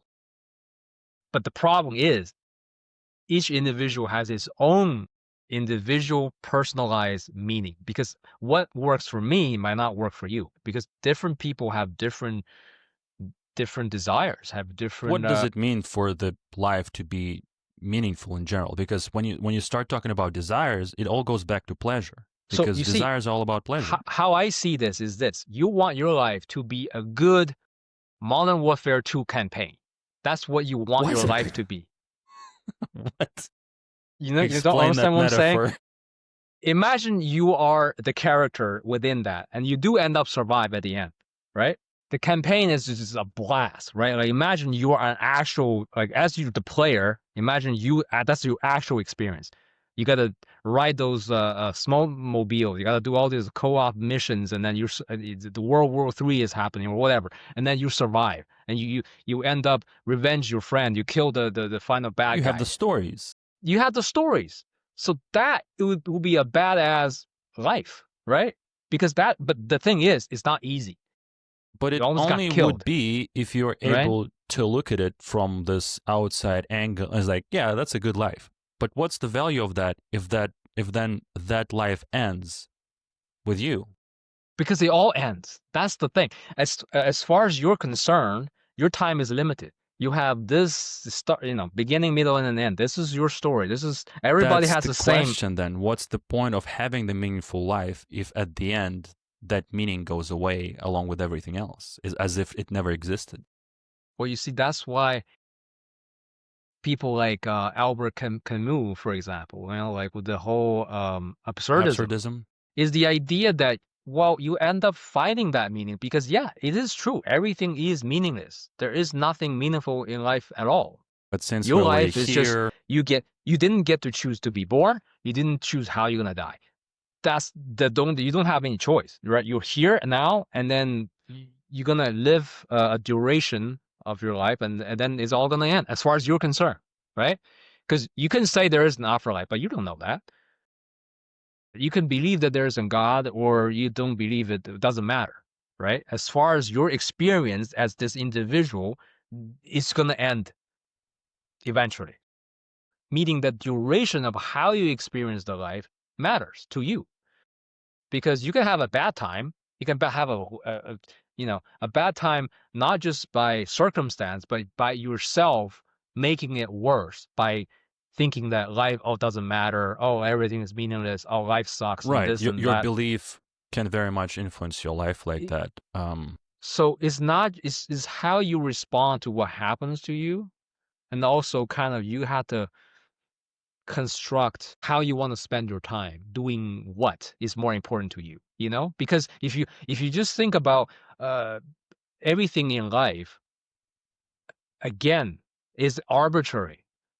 If I think too deeply about what we do as a society, as a person or whatever, it's absurd. We have a job to do what with, have money to earn money to do what with, you know so it's all depending on how you define what your life is about and how you're going to use the resources that you get to to how you want to live that life, right? As far as you're concerned, that's all you have. Because yes, you can ask yourself the biggest question, like, oh, is there a God, or is there an afterlife? Is there a Yes, yeah, you but can do that. you still gotta do something, right? But You still not gotta only exist. that, you gotta, not only you still have to chop the wood and get the water, but then is are you actually having a good time doing that? And you have to kind of find that system in which, yes, even getting wood and chop wood and carry water feels pleasurable. That's the level you want to get to, because otherwise, I mean, I don't know. I mean, everybody is free to decide whatever, however they want to live their life. But a lot of the times, I do see a lot of people are either they don't want to ask themselves the question, or they're afraid. I mean, I think we all kind of guilty of this as well. Like it's one thing to have a dream or have a thing that you want to decide you want to do, and then real life hits you in the face, because not just because of what happened, but also your own inner dialogue. Sometimes we are our own worst enemies. Like we tell ourselves, oh, we're not good enough, and this and that and whatever, and that kind of distract it screw with your mental space, right? I think we are our own very worst enemy, because it's nobody else out there can defeat you the same way that you can defeat yourself, and that's it's the hardest thing, right? Because we keep telling ourselves stories, and some of them are just illusions. They're not real, right? And we all have certain thing that we want to achieve, but then why aren't you doing the work? I myself is guilty of this. Like, I keep telling myself, okay, I want to do this and do this, and then it end up being only done a little bit, you know Yeah, but that part is a real problem. Kind of something I wanted to talk about as well. Um, I am, in terms of this kind of happiness of what I'm doing, I'm pretty up there right now because I've I'm being pretty productive every day, and I'm writing, and I'm creating art and making some music, and I really enjoy it. Like, that's what the spirit realized me to understand, that I like it, doing that stuff, because it's creative to me, and I do get lose track of time. And to me, that's the biggest marker yeah, that means I am enjoying it, because I am completely giving myself away to the process, and then that's all that needs to happen. yeah, But this is only happening because I'm not working for some guy doing some nonsense that I'm not interested in, because it's all I nonsense, man. but I'm feeling my energies being freed up. I'm able to organize my day according to my needs and rules, and then I'm structuring according to when and how I want to eat, the fact that I want to have a workout every day. I'm able to do it, but it's such a luxury that ideally, yeah, I'd be able to turn all of this that I'm doing and receiving pleasure and meaning from, because it's very meaningful to me. I'm discovering new things, I'm learning new things, inventing better ways to craft what I'm crafting, and it's it's great. It feels amazing. It feels like I'm improving, I'm building something, etc. But monetization can be far away, far after I run out of savings, you know. So it's an interesting conundrum because, uh, but the interesting thing is that I'm not really stressing about it because I realized that is the important part. I realized I think I'd rather be just doing this, what I enjoy, even if I run out of all the money, even I have to sell everything I have, because what I'm enjoying doing just requires a laptop because I can do everything I want with Yeah. that. Because I'm like every day I'm just going to the library and I just type away and then work on stuff on there most of the time. So that's been some pleasant revelation on that front.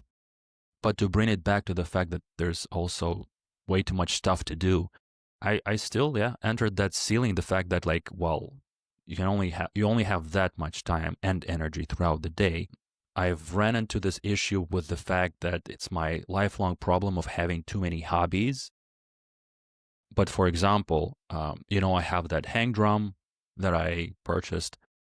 Well, guess what? I'm not playing it as much as I thought I would be playing it anymore. I thought I'd buy a course. I bought a course for which I paid for like upfront, and I'd study this every day. Somehow I found new, more interesting projects to be involved in.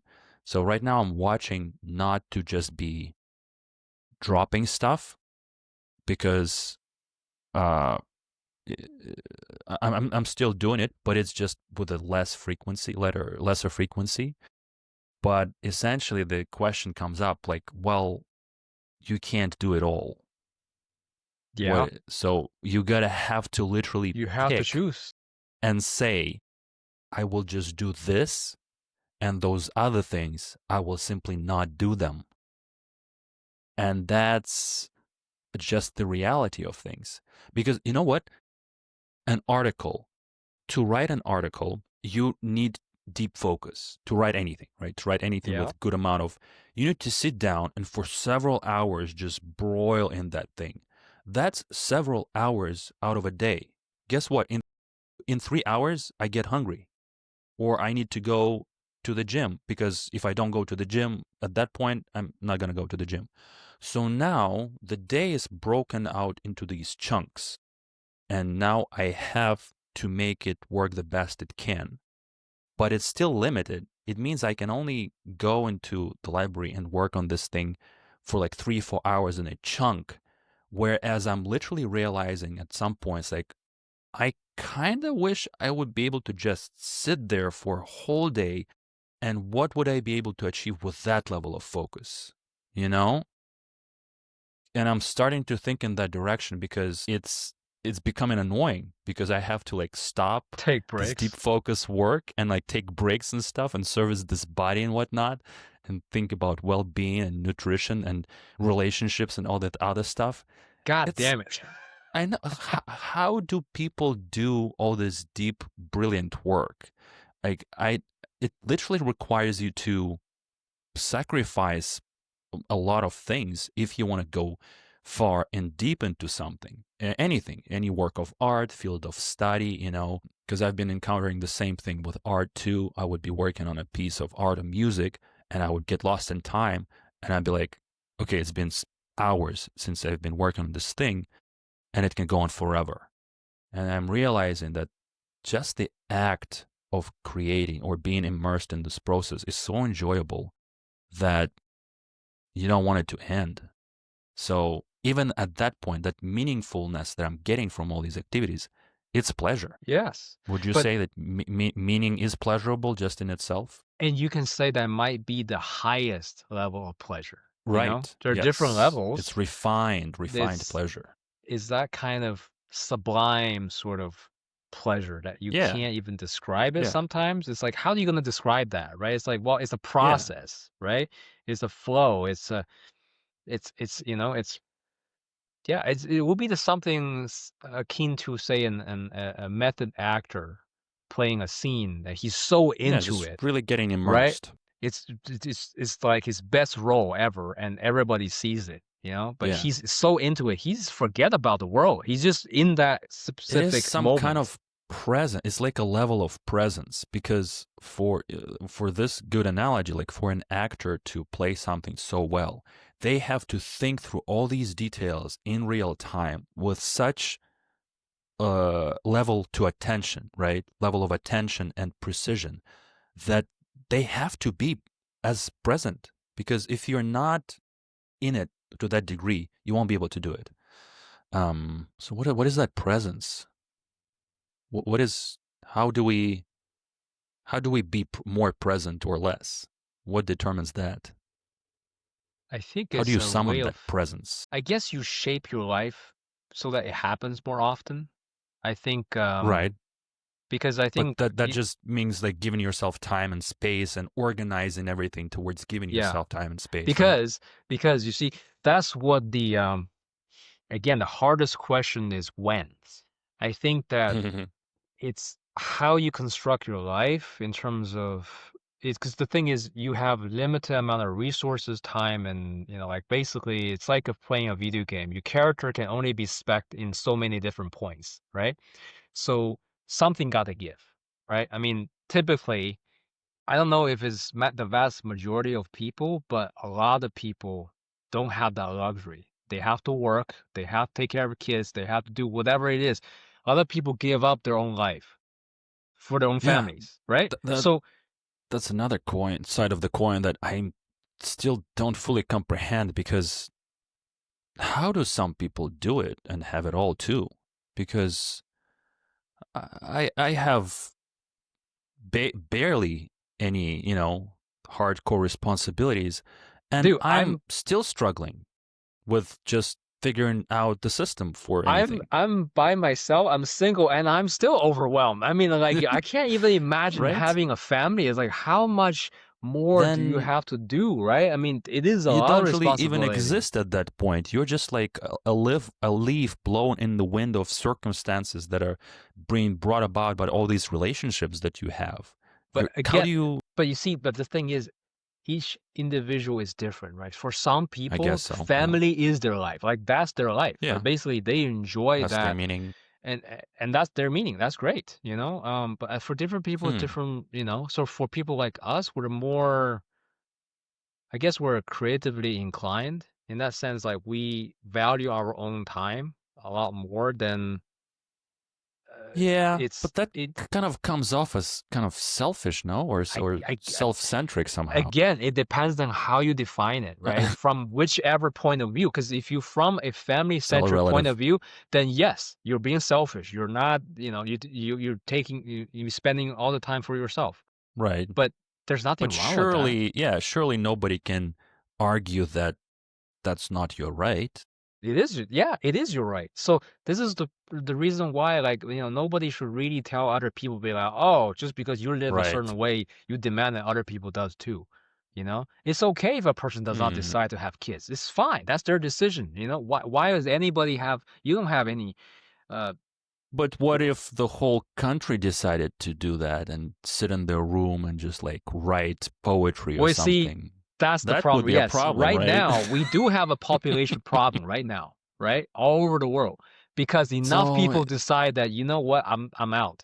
I don't want to so deal it with. still goes back to between like some kind of conflict between personal preference or prerogative and your duty to your fellow men, right? To your fellow society, Yeah, to the because society you're in. exactly, if every single individual decided, like, I have decided to be single, then, well, yeah, then we're gonna die out, right? Yeah, then will be That's no just society. math. That's just, you know, it's logical conclusion. But so really, it's a lot more complex than say, oh, it's just completely all my rights versus society and what it's so much more complicated than just like you don't have exactly a say. But so where does that autonomy end, right? It's like, okay, Yeah. I can make my own decision, yes, but if everybody else does this, then we're all screwed. If nobody You know what is what's having kids, then makes me think about is it's incentives essentially. So if society, which should be represented at some degree by the government, by the actual government of the country, should be representing and taking care of its society. So if it's seen that, oh, we're not having more people, let's take out immigration out of the equation for now. Ideally, what it would want to do is to incentivize creation and prosperity of families. What you see, but the problem is so much complex because all these little individual factors, like it's not as simple as, oh, let's just stop. But dude, if I had some incentives from the government, but you see, the I would incentive is definitely. well, the incentive is not enough because right now, for example, in Japan, government are just willing to give you money to just have kids. Please, just do it. They don't still don't do it because you see, it's that's the Japan. problem is they live in a different reality. it's not because the thing than the is rest of the both financial, is social, it's just a mess of different values and different things being part of it, where people are still deciding not to go for it because they're like, well, tough luck. It's the economy is still not good. I mean, even if the government give us money, it's still not enough, right? For the person to kind of go into this whole life of raising the kids and all the things that come with it, other people are still deciding it's not good enough. I mean, for example, right now in Canada, nobody's doing it partially because the housing is so crazy that nobody can afford it. You can't afford kids. No matter how much money the government, I mean, for whatever the government is giving you, it's not enough. It's not enough to solve the problem. It's not just the money. It's other things. It's societal it's all interconnected. expectations. It's interpersonal relationship between men and women, and it's other things. You know, like it's just too complex to just say, oh, if we just do this thing and then it's going to magically be solved.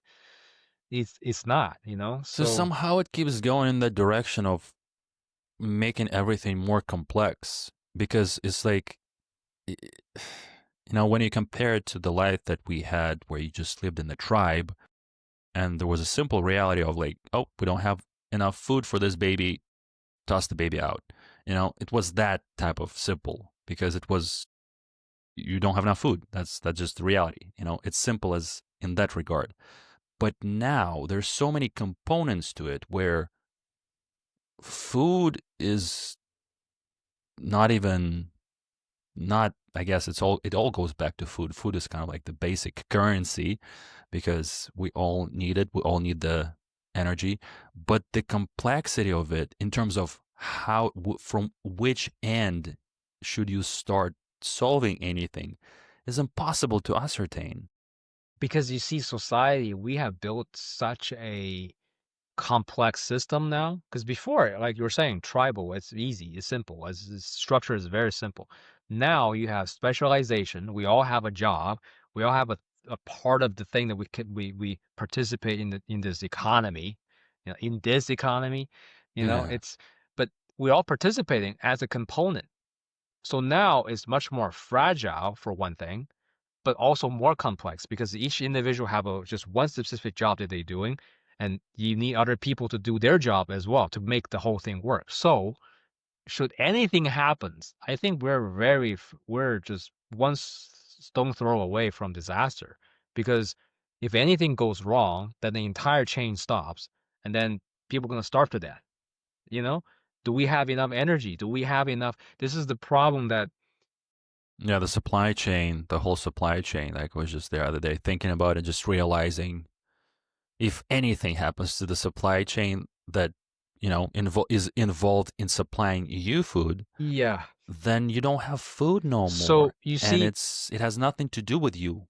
This is why right now in the West, completely. in the West is so scary, because apparently the governments and what have you are not thinking hard enough about these fundamental system that we're there are too many building. vulnerabilities in the systems. In this case, typical China, just do what China does, because in the Chinese mentality is always scarcity, because in Chinese history, we've gone through so much shit.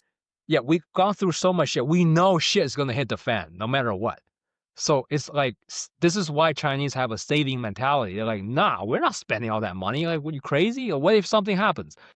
And this is what China does, both both in society as the individual in that society is doing, but also as a government, as a nation. That's what the country is doing. Like, we need to build all the infrastructure. We need to build all the safeguards. We need to build all the fucking whatever it is. We build all of That's them a good, because yeah, we that's are a really good afraid that point. things are gonna go south. And right now, And if they you if always you do. if you ask who is more Equipped. yeah, who's more equipped? China is. The US isn't. I mean, I'm not saying the US is about to Yeah, collapse or whatever, comparatively. but comparatively, their stuff, their infrastructure and everything else, the safeguards are eroding away, and they're not being rebuilt, and that's the problem. This is not just directed at whichever administration. It's just collectively, the Americans have slide down the slippery slope so much now. Like, if they don't do something about it, then that's exactly what will happen. They won't have the safeguard in place to keep that country, to keep the economy, to keep the prosperity and whatever it is from before. But that's because things change, you know? Things change all the time. And that's the thing that I think both individual and country need to remember. You better save for a rainy day, because like no matter how well you think you're doing, like things could go south, you know, like just like that, you know. And if you don't have these systems in place, then because the fact of the matter is we're so dependent on this economy that if it goes south, that we're all gonna suffer, because we're already suffering right now, right? It's supposed to be in a recession. Everybody, the business aren't doing as well, and basically trickle down. It's just the negative cycle going to continue because we're all Yeah, yeah. It's just interconnected. one little hiccup. It's kind of like traffic. One guy, finds the bump, and the rest of it has to slow down, and now you have a traffic jam. It's just that is if there is a interruption, a big enough interruption in the supply chain, the whole world will feel its effects, and we've seen some of it in the COVID days. So some of the post-COVID effects. There were some ripples that made people aware that, like, oh, there could be it's not an infinite supply of goodies that you just get to have whenever.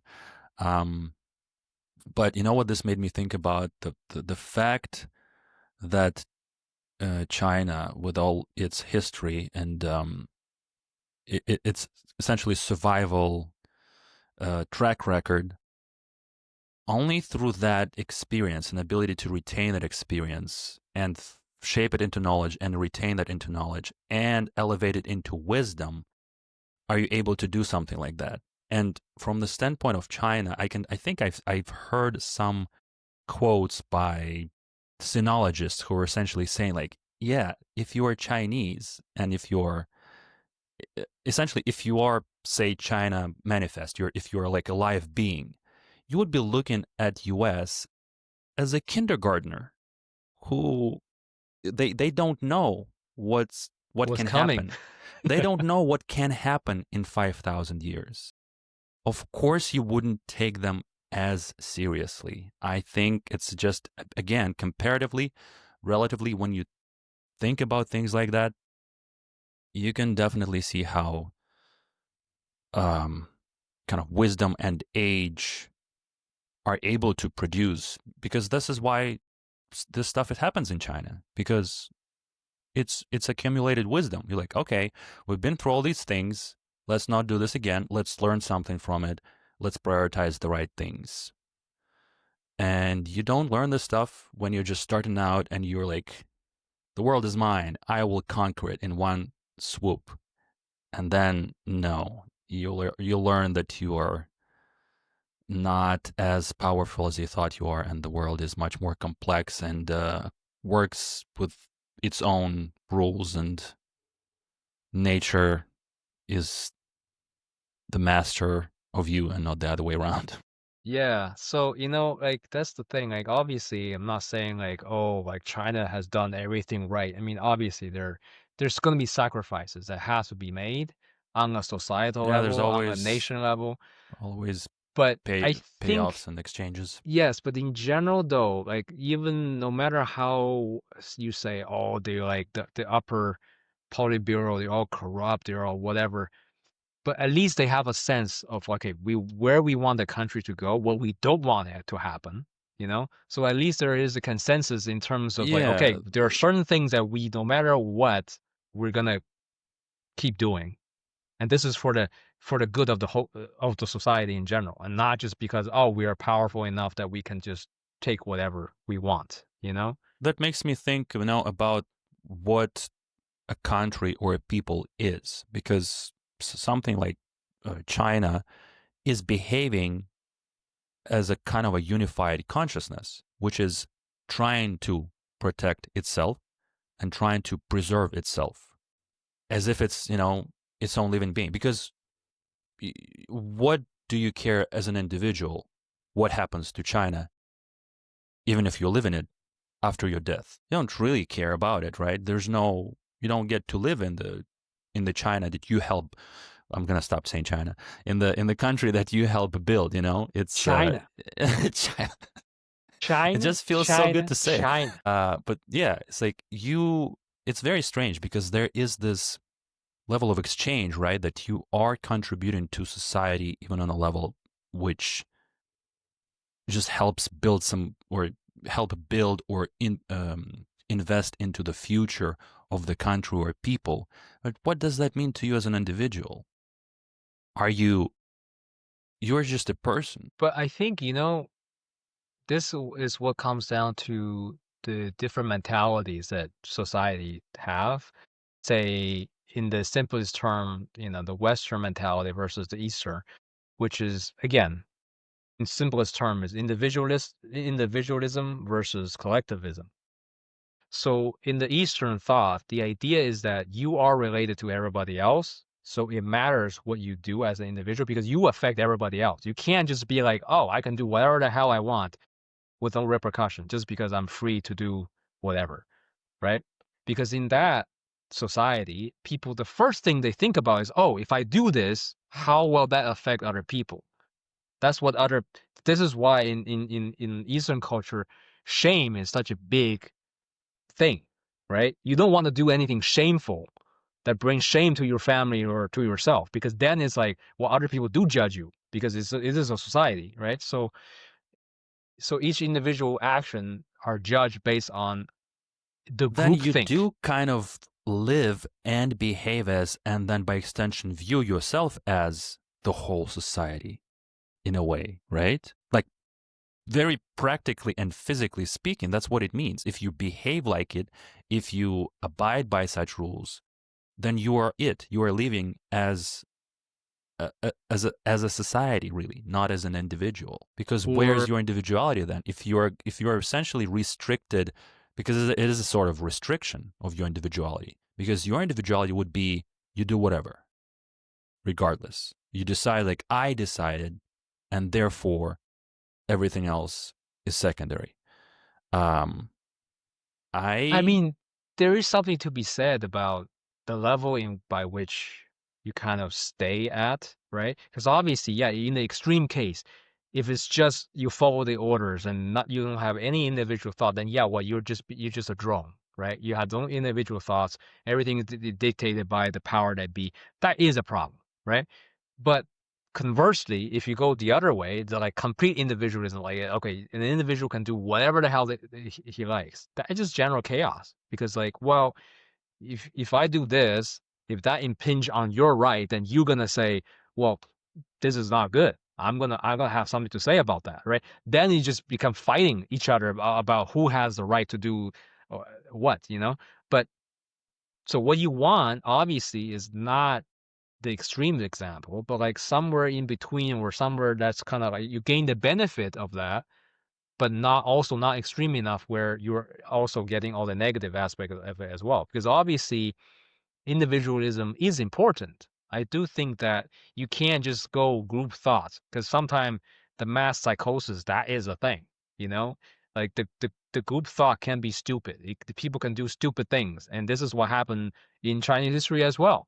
Just because a group of people say this is how you do it, then this is what we decided, and then society get destroyed because of that, right, you know? because it, So it wasn't the right insight.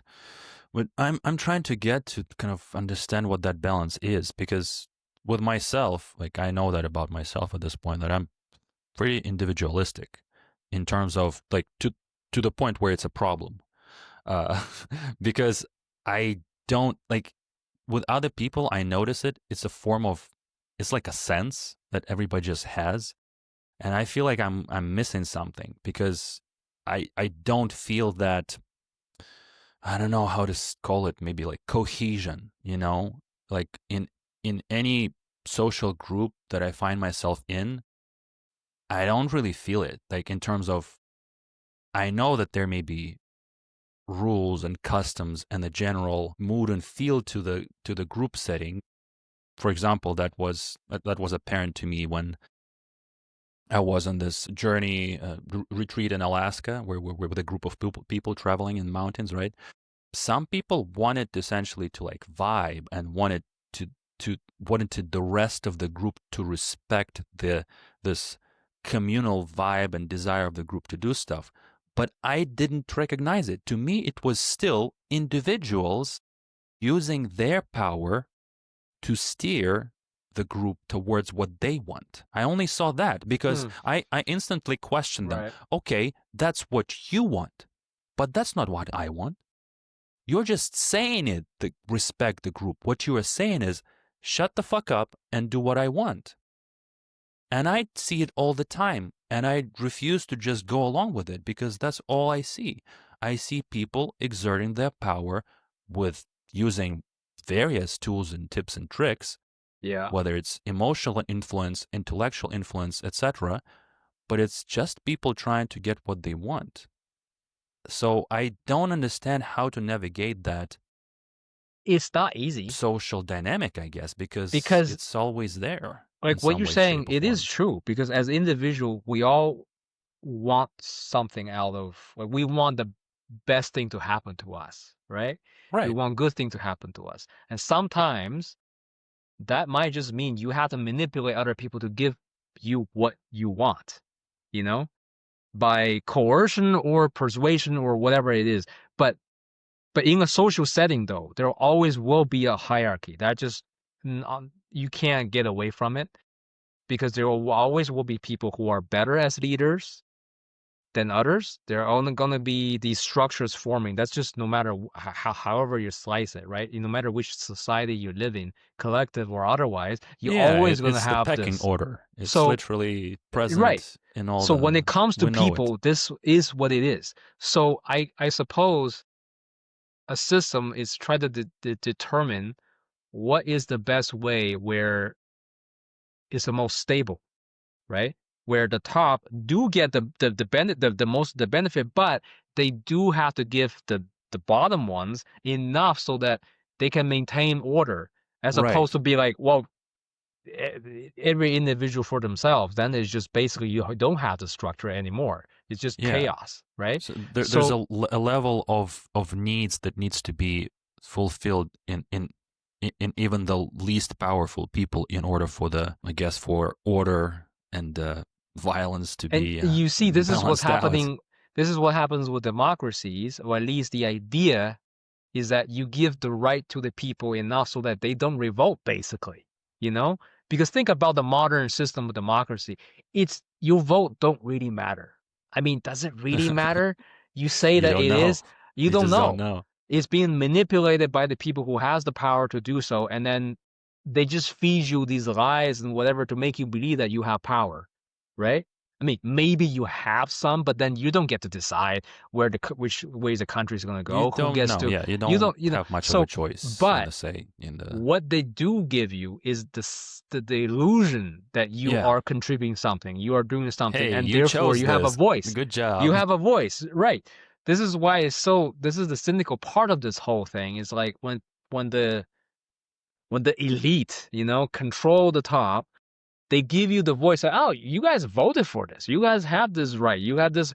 But then they are the one that manipulating it. But then you can't say nothing about it. So it's not like, oh, it's not like the Communist Party of China. Like, well, yeah, they're in power. Therefore, I know who to complain to, or at least who the problem are. You can say, oh, it's all them because they control everything. Well, Yeah. in a democracy, well, you are the one in control. So life is Right. still hell. But why? You did it. They tell you that you did it to yourself. But they are the one manipulating everything, but they have complete, basically protection from it just because they say, Deniability. well, yeah, it's basically that, Hey, you know? that's a great little loophole, actually. Yeah, it's like, hey, what do you mean? Well, you see, this is It's right you, the now, people. in the US. It's Watch so this. crazy that, they pitch people from left and right to fight amongst themselves. Yeah. All the while on the top level, well, it's all the same thing. It does not have that much of a distinction, even though they say, oh, we stand for this, we stand for that. But still, it's the same thing, and nothing ever changes. No, they're still just infighting because they think that, yeah, we're the one steering the ship. But then, So you, that part of reality is kind of like makes everything so much more down to earth because all humans have to deal with this power. There's a power dynamic, there's a power structure, and whoever has power never wants to give it up, never wants to share it. Everybody wants to have as much power as they can on their own. and And power that's corrupts. Absolutely. So you can be the nicest person, and if you're being put into that position that you have absolute power, you will turn into the next Hitler just like that. Just because to protect yourself, you have to eliminate all your opponents. That has to just, if you want that system to work, then that's the only way that it will work. Because so the what moment would you you say the power is? Another moment of defining some of these key concepts that I hate definitions, man. Stop letting me define all you this keep stuff, using man. this word. I'm not sure if you know what it means. Well, yes, I don't know, but that's what I've been told, so I'm brainwashed, you know? It's But what is it? The power is like power is like crack power is the ability to to decide to influence for reality, to to make be right decisions, to to yeah, say, yeah, to make us right, to have a say of how things are to be proceed. done. Imagine So how do you get imagine power?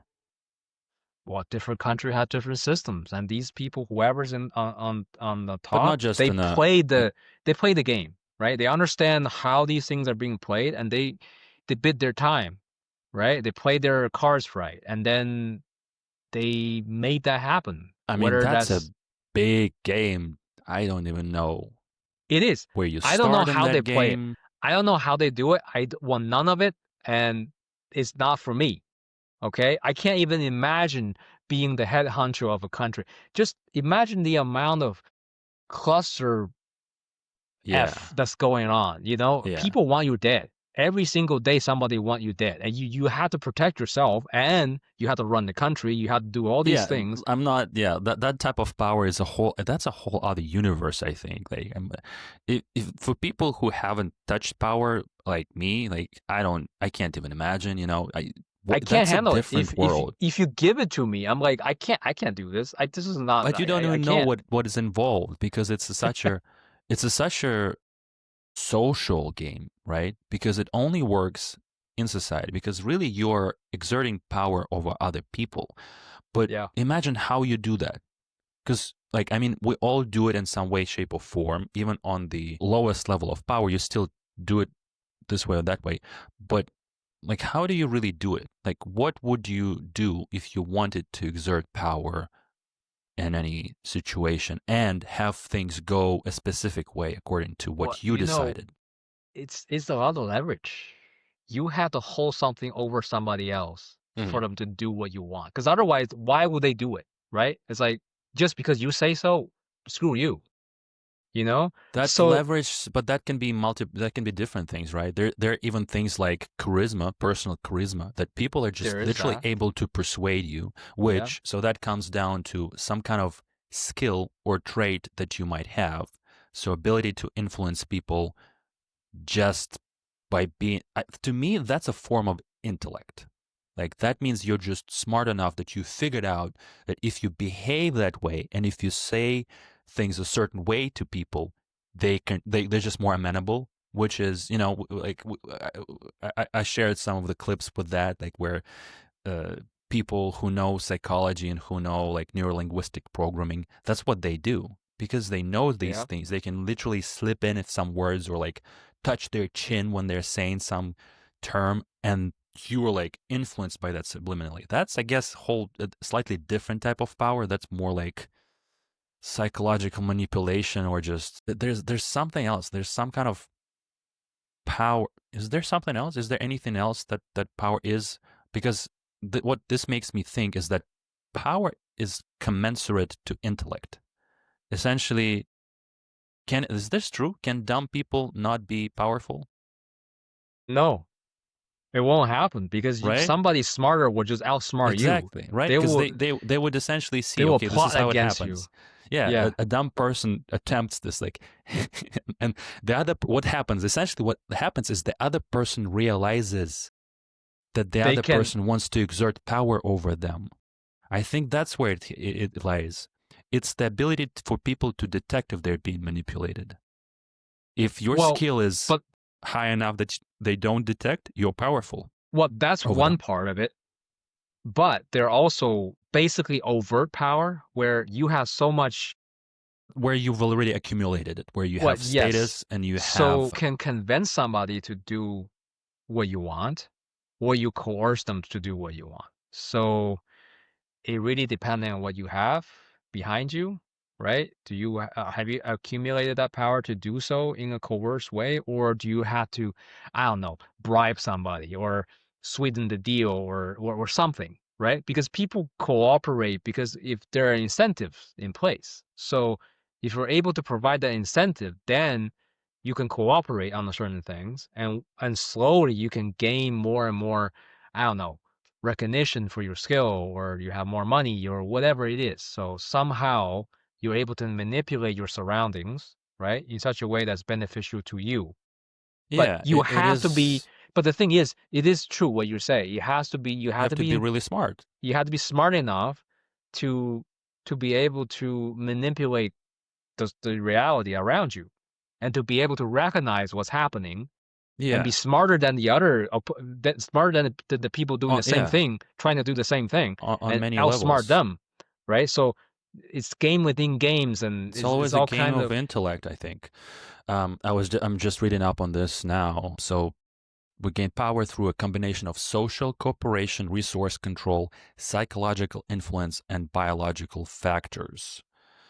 Power emerges from the ability to shape outcomes, influence others, and secure resources that others value. Yeah, so it's a kind of like it's a complex skill, you would say, because if you, wow, I actually never thought about it that way. Yeah, But you could purposefully try to develop the skill to become more powerful in the you conventional thing. can. Yes, You you can can. actually work on that because I never thought about it that But you way. see, I don't know about the West because obviously it's very interesting when it comes to democracy. There's all kinds of like all these Kinds of past dynamics of president, for power. example, or past prime minister or whatever. They come from all kinds of backgrounds. So that's kind of interesting how that entire system worked. But what I know for sure from where I'm from, China, is I know in that system in China, meritocracy is a big thing. Like you have to be skilled enough. Like you have to be. Imagine Xi Jinping did not get to where he is now without having done Right. all the work, Doesn't happen years just on of its own. like he has to be a provincial governor, he has to be this, like the mayor, he has to be this and that, like years and years of just in the system, knowing how to play the game, right? To understand the dynamics and everything for him to, and again, To understand what's he had a he, possible, he what's had a safe. showdown. He had a show before he became the top man. He had a showdown for his from his opponent, Other people have to acknowledge. Yeah, who there's is no as way around powerful, that. who is getting pretty popular as well, as powerful, as well. So then he basically through a whole bunch of maneuvers defeated the other guy, and he's able to go to the top. So it's like you have to be recognized by other people for your skills, and they have to accept you as such. But then you have to play all kinds of other shadowy games as well, It's because other you can't games just be because like. It's the same with. essentially without that, there has to be enough of a consensus on. It's not just the skills, right? It's your ability to to negotiate with with people that you are dealing, all the people that you are dealing with, especially with the ones with whom you are sharing power, because surely you are sharing power. Nobody exists in vacuum where, it's like, it's a trope in any uh, historical account or even fantasy stories where a king, what was it? I think it was in the Game of Thrones. A king who has to say he's a king is no king at all, Yeah, exactly. right? It's that Just you don't just be king. yeah. You are being maintained that by the people, but in order for them to do that, you have to play it a certain way. It's a certain way, and if you're doing that exact way, or in the vicinity of it, it just won't work. You can't just come in, I am king, like, because when it happens, when like some youngling comes over, it's like, I am king now. It's like, no, you're not, buddy. Let me teach you what power is, what it means to be in any society, to have any relationships. Power is definitely, it's a relationship with Like people. this It's a is form of why relationship. both historically and in fictions, like all the most powerful people, they are not the top man. They're the one Mm, behind it. Like you don't right. even know him. You don't even know these people, but A they true hold all power the is power. behind the curtains. Yeah, Why would they because they want to be know out the in the value of open? being behind the curtain, not in front of it. Because sometimes that could just be a puppet, right? You're just manipulated as the figure, and if you don't actually have the power, then you're just being, you can't, whatever you say will not be, you know? You have to acquiesce to the people who actually hold that real power. Yeah. So I kind of think that most of the main, like, biggest leaders in the world, they're kind of like that. Like, I just can't see how you're the main guy and that's it. no, you know what it is? Yeah. It's like George Carlin says, it's a big club and you And you ain't in it. ain't in it, You yeah. know? So that's what it is. It's a club. It's definitely a club. Because even when you say somebody who nominally seems to have all the power, like Vladimir Putin, for example, he still have to play the game within that circle. He might be powerful, but that doesn't mean that he's like Essentially, can do whatever he likes. yeah, in that game, appearances is always a factor, and there can be all kinds of appearances, and it's the art of war all over again, right? It's always Yeah. misdirection, misrepresentation. You want your enemies to think that reality is one way while it is the other way. You always, essentially, it's always about the control. Always control and fog of war, manipulation. It's This is it's why these people, you have to love the game though. Like you can't just be like, it has to be fun for you. I'm sure for I those people, guess. it is fun for them. They're like, oh, you know what? I love this game. Like they want to play it. That's why you're in that position. Because if you're like, holy hell, how do I even deal with this? If I will be like that, I'll be like, how do we even play this game? I can't play this. This is too complex for me to play. But Yeah. but they are You like, you know what? what This is you awesome. want This is awesome. yeah. This is like, oh, I want to do this. I want to do this. I want to do like it's a whole.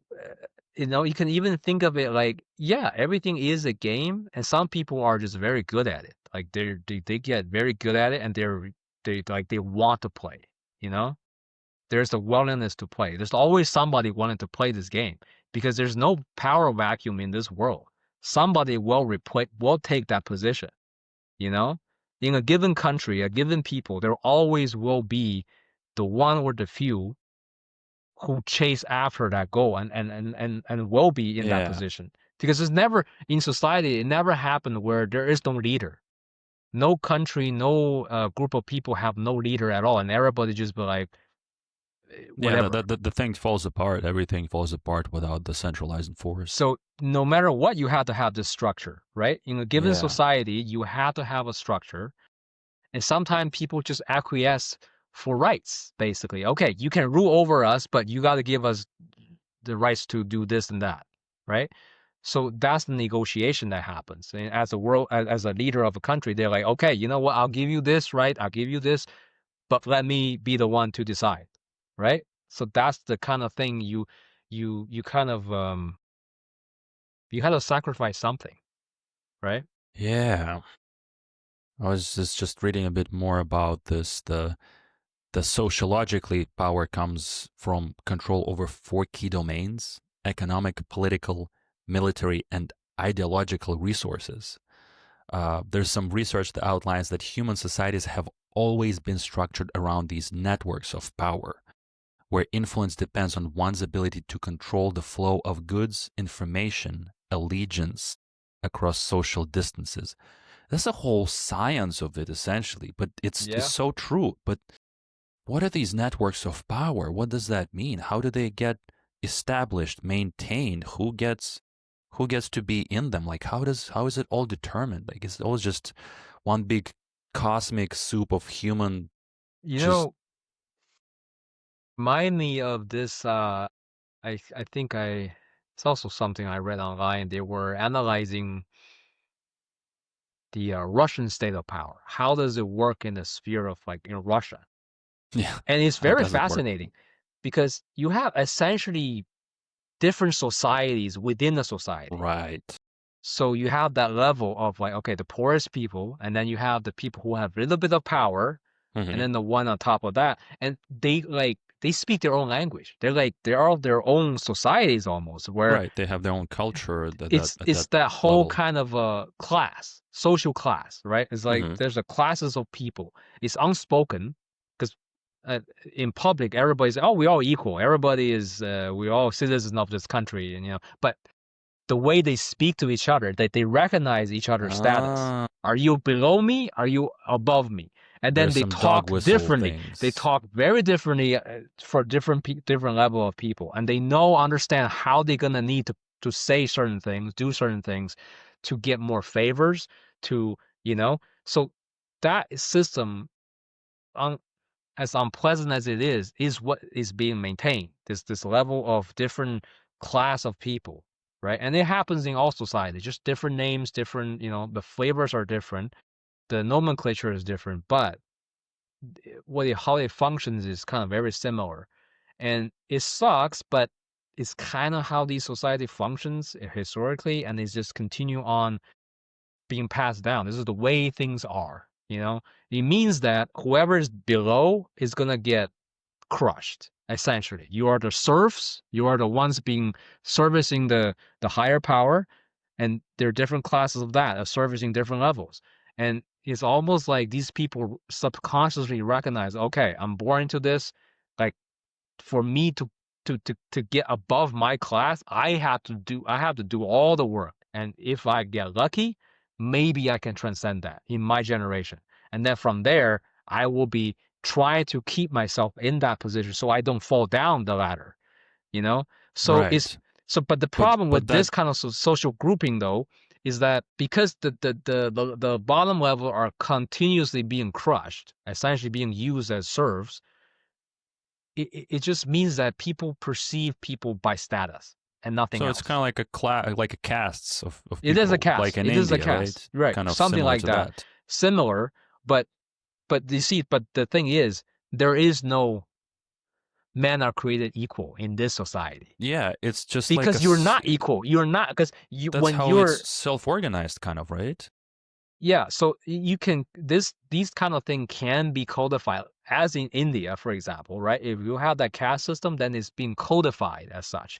But most society are more fluid, but you still have very rigid systems where you can't overstep the line. We can try, but certainly you will not be recognized. For example, in the Great Britain, for example, in UK, there's definitely that kind of class as well. Like if you're from a working class, even if Right. you work yourself to be rich, they do not accept you. It's a big club and you Yeah. ain't in it, and they will not Yeah, accept yeah, you yeah, yeah. because you're from the east side. We It don't. is, You're it's the poor way you people. talk. It's It's in the yeah. accent. It's your It's accent. No, we don't divided by recognize you. accents. You're Yeah. not rich. You're not born rich. You're not old money. You're not part of the club. They don't recognize you, right? So these type of things exist in society, and that's kind of how the people in power keep their power by maintaining this kind of level, you know. And it's sad, but this is kind of the reality for a lot of people, So in that sense, I can say, as imperfect as these democracies are, at least it give you More nominally a bit of some a sort of a fair voice. chance. Yeah. somewhat of a voice, somewhat of a fair, because you're not just being deemed irredeemable just because you're Wow. born a certain way, Yeah. So that's another kind of dynamic that, yeah, to think about, because everybody has different capabilities. And as a society, like, if you try to think of a healthy, perfect society, you would want, we're just talking about utopia level, but you would want everybody to be happy in a society, In order to maximize that, I guess you can't even you have to optimize it. You can't maximize. You have to optimize the distribution of Yeah. happiness in the society. But because you know what happens when it's not solved for, I believe, is that you see the symptoms of sickness of a society, which manifests in people's lives being completely destroyed and destabilized, right? Like homelessness, mental illness, and drug abuse. I believe that these are the symptoms of a society that hasn't figured out the right way for all its members to participate, because it's not right if something is just completely, because that's a person, that's somebody's life. What if he is not, if he can't be a part of a healthy, happy, relatively happy part of society, then he just falls out of it, just, and we see it in the Western world on a daily basis at this point. So, but how do you solve that? Because You see, it the seems like we don't want to solve it then. but you That's see what the, it the the looks most like. ironic thing is like this type of society is possible right now at this moment. Yeah, again, it's just a couple of keystrokes on But the computer. It's as but the simple as thing that. is, because of humans' kind of innate selfishness, Yeah, is not it goes happening. back to that. It goes back Because to you that. see right now what's happening in the world is again is the stark differences between people who have and people who have not. The basically what do you call that, inequal what's that, financial Inequality? inequality? Yeah, inequality level are being like the is becoming Right, it's more and more being stark, right? inequality gap, I The guess. gap between the people who have the money, who and, who Yeah, the the have not. resources. So it's been Yeah, that's what increasing, they say about meaning all that the market manipulation, that oh it's all oh yeah, done on purpose to right siphon out now the the whole economy is cooked, man. Like just the manipulation right now is just in the open, the right? Just what's ways are, yeah, they're it's crazy. They're open, getting like crazy. basically you can do whatever you like just because you have the power to do so, and nobody is Yeah, stopping anybody. So yeah. this is why it's bad, because now these people can just act with impunity. They can just, oh, I can just make a whole bunch of money by just saying a whole bunch of stuff, and that's it, right? That's the simple market manipulation. People are doing it right now, right? Yeah. It's the Money, evidence is right there, please. Ching. meaning that the system is so destabilized, that is so top heavy, basically the 20% of population decides for the 80%, right? Because they got the money, they can do whatever they Because like. they can, yeah. It's their system. But the thing is, you see, it's interconnected though. Everything is connected, Yes. because when the thing are so out of whack, something's gonna give, something's gonna happen. You can't just think that, oh, I'm the top 10%. I can just extract wealth indefinitely. The thing has to flow. If the bottom percent not even making ends meet, first of all, you might just Yeah, have they fall out of the system, and then that essentially we're all part of the system. because If they're gonna. one You see what happened during the Russian Revolution of 19 when was it, 1917? 17 or Yeah, whatever, what 1917. Yeah, because the system is so screwed up that the vast majority of people cannot even are starving to death. I cannot even survive, right. while the top level So the elites system are doesn't having work for everything. too many people. Exactly. That's why screw the system. That's why the people revolted, right? And We'll they make our they they own system. and how many people died just because of that? Just anything that something like that happens, you're gonna have people die, no matter what. It's guaranteed, right?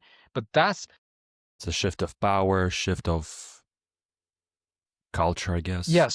So basically, it's prone to happen now because you have a system where people can't even get by anymore, right? The vast majority of people, there's no middle class anymore. It's basically either you're rich or you're poor, and which level, which kind of flavor of poor, I guess you are. But that's about it. When that happens, meaning then it's just basic survival. So when you can't survive anymore, this is when you just overthrow the government or overthrow the system. This is what's happening right now in Nepal, Madagascar. It's wherever else has been happening, and Indonesia is happening right as well, right? Because people are just had enough of this stuff, right? They're like, we can't even have our basic need being met, and you guys are having everything. So screw you. If I'm gonna die, I'm gonna take everything with me. This is Right. what happened. I mean, People have nothing to lose. there's nothing to lose. So we're veering closer and closer to that kind of level. So there's going to be more social upheaval for sure, because I mean, the system's just out of whack. That's all I'm saying, right? I mean, yes, you as an individual can make as much money as you to your ability, but the problem you see is not nowadays though. Is not much of a about the ability other than who you know or what system are you in. That's why all these insider trading. They know something you don't. That's why they're making money. It's not like, oh, they're so skillful at reading the market that they're able to make all the money Right. without help. So if that's allowed, if they can just have some advantage and earn all this money, then everything goes. It means that there's no rule, meaning that anybody can do whatever they like, whatever method that's And it's just ethical all method to. about getting into the club then, It is. right? That's Right that's now the it is. only thing you can hope for. But But what does I, that lead to the world, right? Not just that's for. the thing. It's still see like I'm looking at these things as an outsider. I know it's almost like I'm detached, but I'm looking at these as paths of like, oh, you could do this with a character in your game in your playthrough. What should I specialize in? What quest should I pick up on? Even if you pick that, as we determined as a like there is value, there is meaning that a person on planet can find like, oh, I want to be powerful, resourceful, to I don't know, get my family, my dynasty up, etc., etc., etc. But even then, if you choose that, as we just discussed at length, this is power is how you do it. You don't arrive anywhere good at the end because No, because it's. first of all, your conscience will eat you alive at some point, and if it will manifest, because do you think these people don't pay for it in the psychological distress that they receive from all of this? Do you think they don't go crazy and insane at the end of the day? I think there's no way around that. I mean, Uh, some people so, are very which good at means suppressing that, I'm sure. probably, but You know. they don't get to have a peaceful life. They don't get to have a peaceful, harmonious life. Not But when the you're but the thing is, scamming people and getting people to give you money and getting all these goods and riches at the cost of someone else's suffering. I but don't think you ever but win that way. but the thing is, I feel like the dark part of this, to me though, is that some There's some people kind of are, compulsion there. yeah, some people are so good at not eliminating, but like subduing their moral character, Right. or I guess that's some or kind of psychopathy, it right? is some kind of a pathology, right? For some Yeah. people, they love the game so much, they love to crush everybody. Like that's their enjoyment. Like That's their literally, thing. I win, I get rid of everybody else. You guys can just all perish, like for all what this guy cares. Some people are like that. They're malicious. They're not like they don't. This is why I feel like sometimes you can't have this kind of sweeping judgment saying like, oh, all men are good, and it's. I don't know, man. I think some people are just born evil. They're They're just just evil. born. They're just born like, I don't know what it is. I don't Uh, know how that came to be, but some yeah. people are irredeemable. Like they're literally just nothing you can do to make them regret to have moral any morality. I don't know. Some of these people, the stuff that they do or how they think, Yeah. How do you it's do not. stuff without completely just disintegrating from, I don't know, self loathing or something? Some of them they Yeah, don't. it's very strange. What about all the people who does have psychopathy, right? Or social Yeah. like What is that about? psychopath and the sociopath, right? Yeah. Like they're literally incapable of having that kind of like normal human kind of empathy for other people. They're like they don't feel it. They're like doesn't matter. They see somebody dying wherever that whatever, right? It's like that I don't feel nothing. So what about those people? Apparently, you have these real people who have this inability, and it's not. And I suppose in that sense, it's not even their fault necessarily because what if you're born this way, right? And you didn't choose to be like this, but this is just how you are. So in that sense, how do you define what's the right course of action? What's the right think? What's the right way to what is morality? What is that just a general guideline for most people who have this, and then people who don't, then they are. How do you gauge that, right? Like even those the psychopathy and sociopathy, I was just looking them up and just like why they even exist, because everything has a reason essentially, right? And in essence, they exist because natural variation in human genetics and brain wiring. It's like almost like a mutation, I guess, based on social environments and just regular environments. Occasionally, they combine to produce individuals with diminished empathy and heightened manipulativeness, traits that occasionally confer short term evolutionary benefits despite long term social and personal costs. So, in other words, the environment produces them. Like somehow there are causes, or which means that they have been there historically. It's again like something like it's determinism all over again. Like something somewhere caused these traits, these behaviors, these variations in neurobiology in humans, that this is present. It's like a type of people, and they exist in society because they essentially, my understanding is, they perform a role in society that society needs, because otherwise they would die out. The genes would not reproduce them, right? But somehow they're still part of the society, and there's a certain percentage of them in any given society. But also the manipulation helps them, right? Because they're able to, because some of them are so good at it that you can't even tell, all right? It's like you thought I this is guess a good guy, good that's person, where it but then has to they're interact not. with the But intellect. that's Like if they're smart, they could probably turn it to their advantage long term, because right. essentially short term, the fact that they're impulsive and aggressive and they lack fear, it they're not able to gauge risks well as a result. But So essentially, but the they're interesting part in overconfident.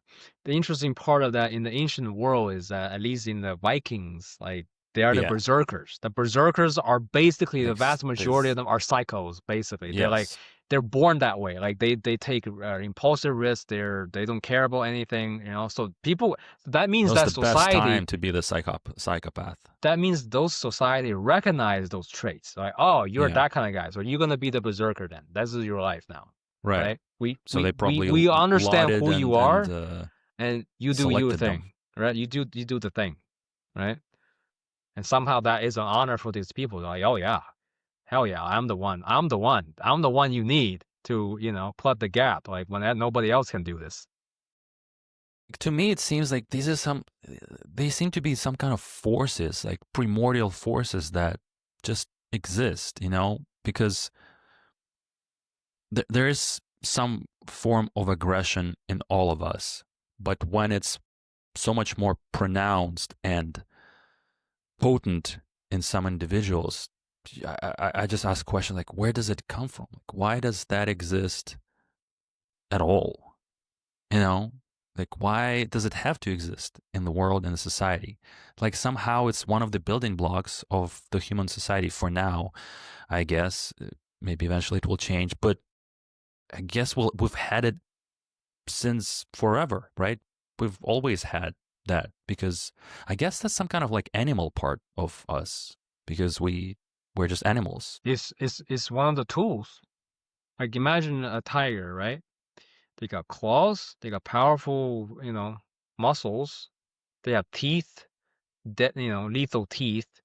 So that's their tools to survive. Like it's basically without that they can't do nothing, right? Is you being the carnivore, how the hell are you gonna be Yeah, able to but hunt without the also like tools? they are really aggressive in terms of, again, definition time. What's aggressiveness?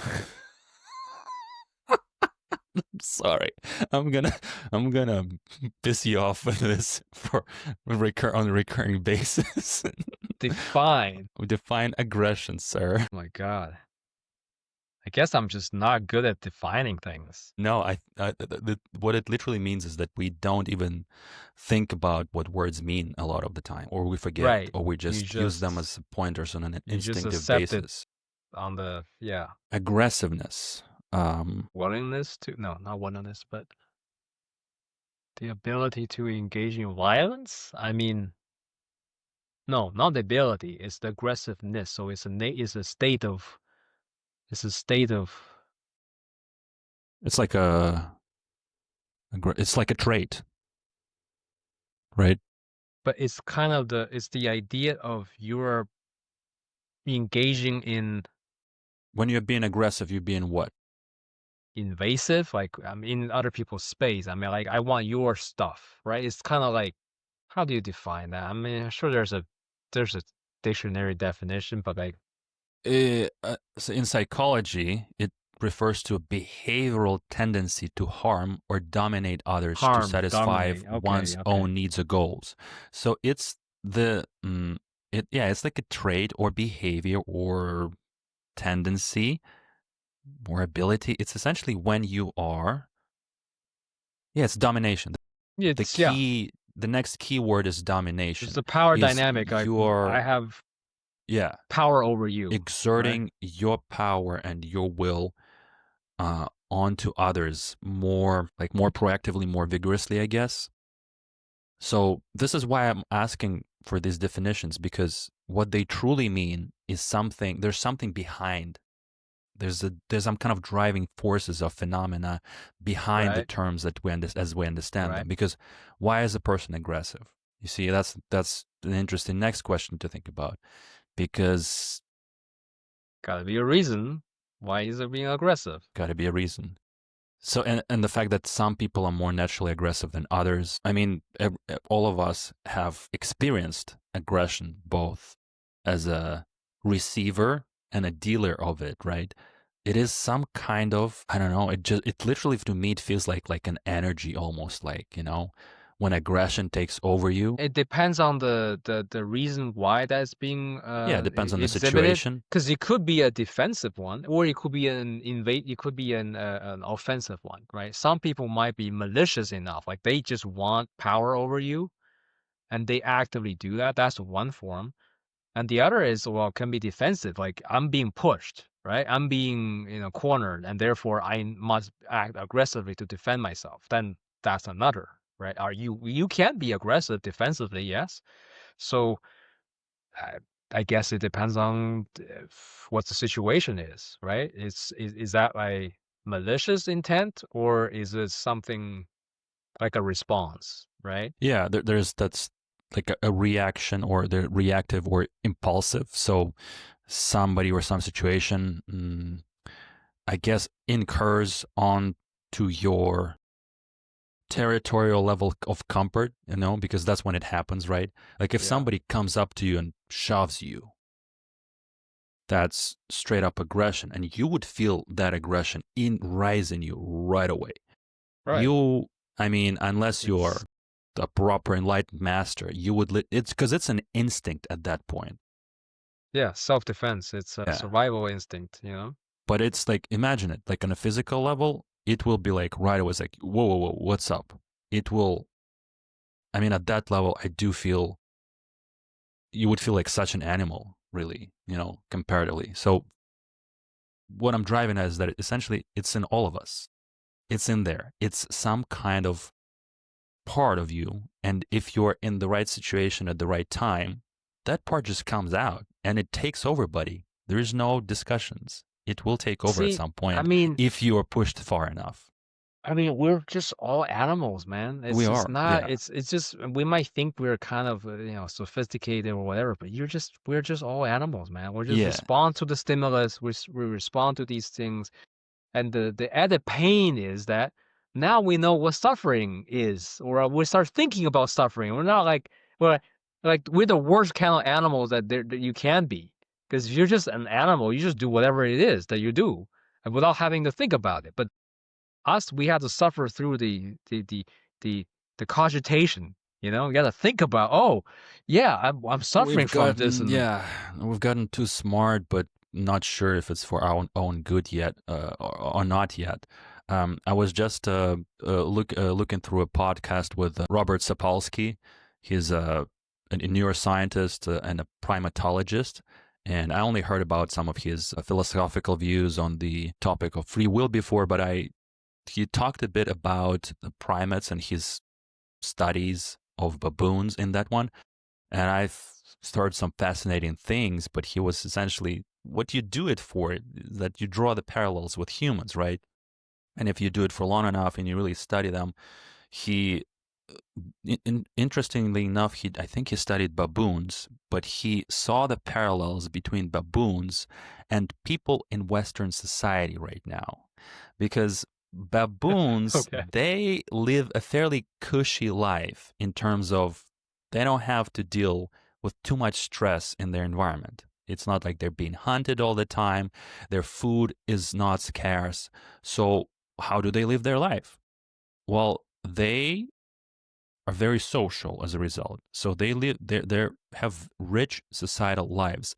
But the key feature in those societal lives is that they mess with each other all the time because they have the time for it. And nothing, if they don't have to survive, and deal with the difficulties of the environment, they just mess with each other. So again, goes back to exerting power, and there's a complex societal hierarchy that they have. So who grooms you and who you groom back.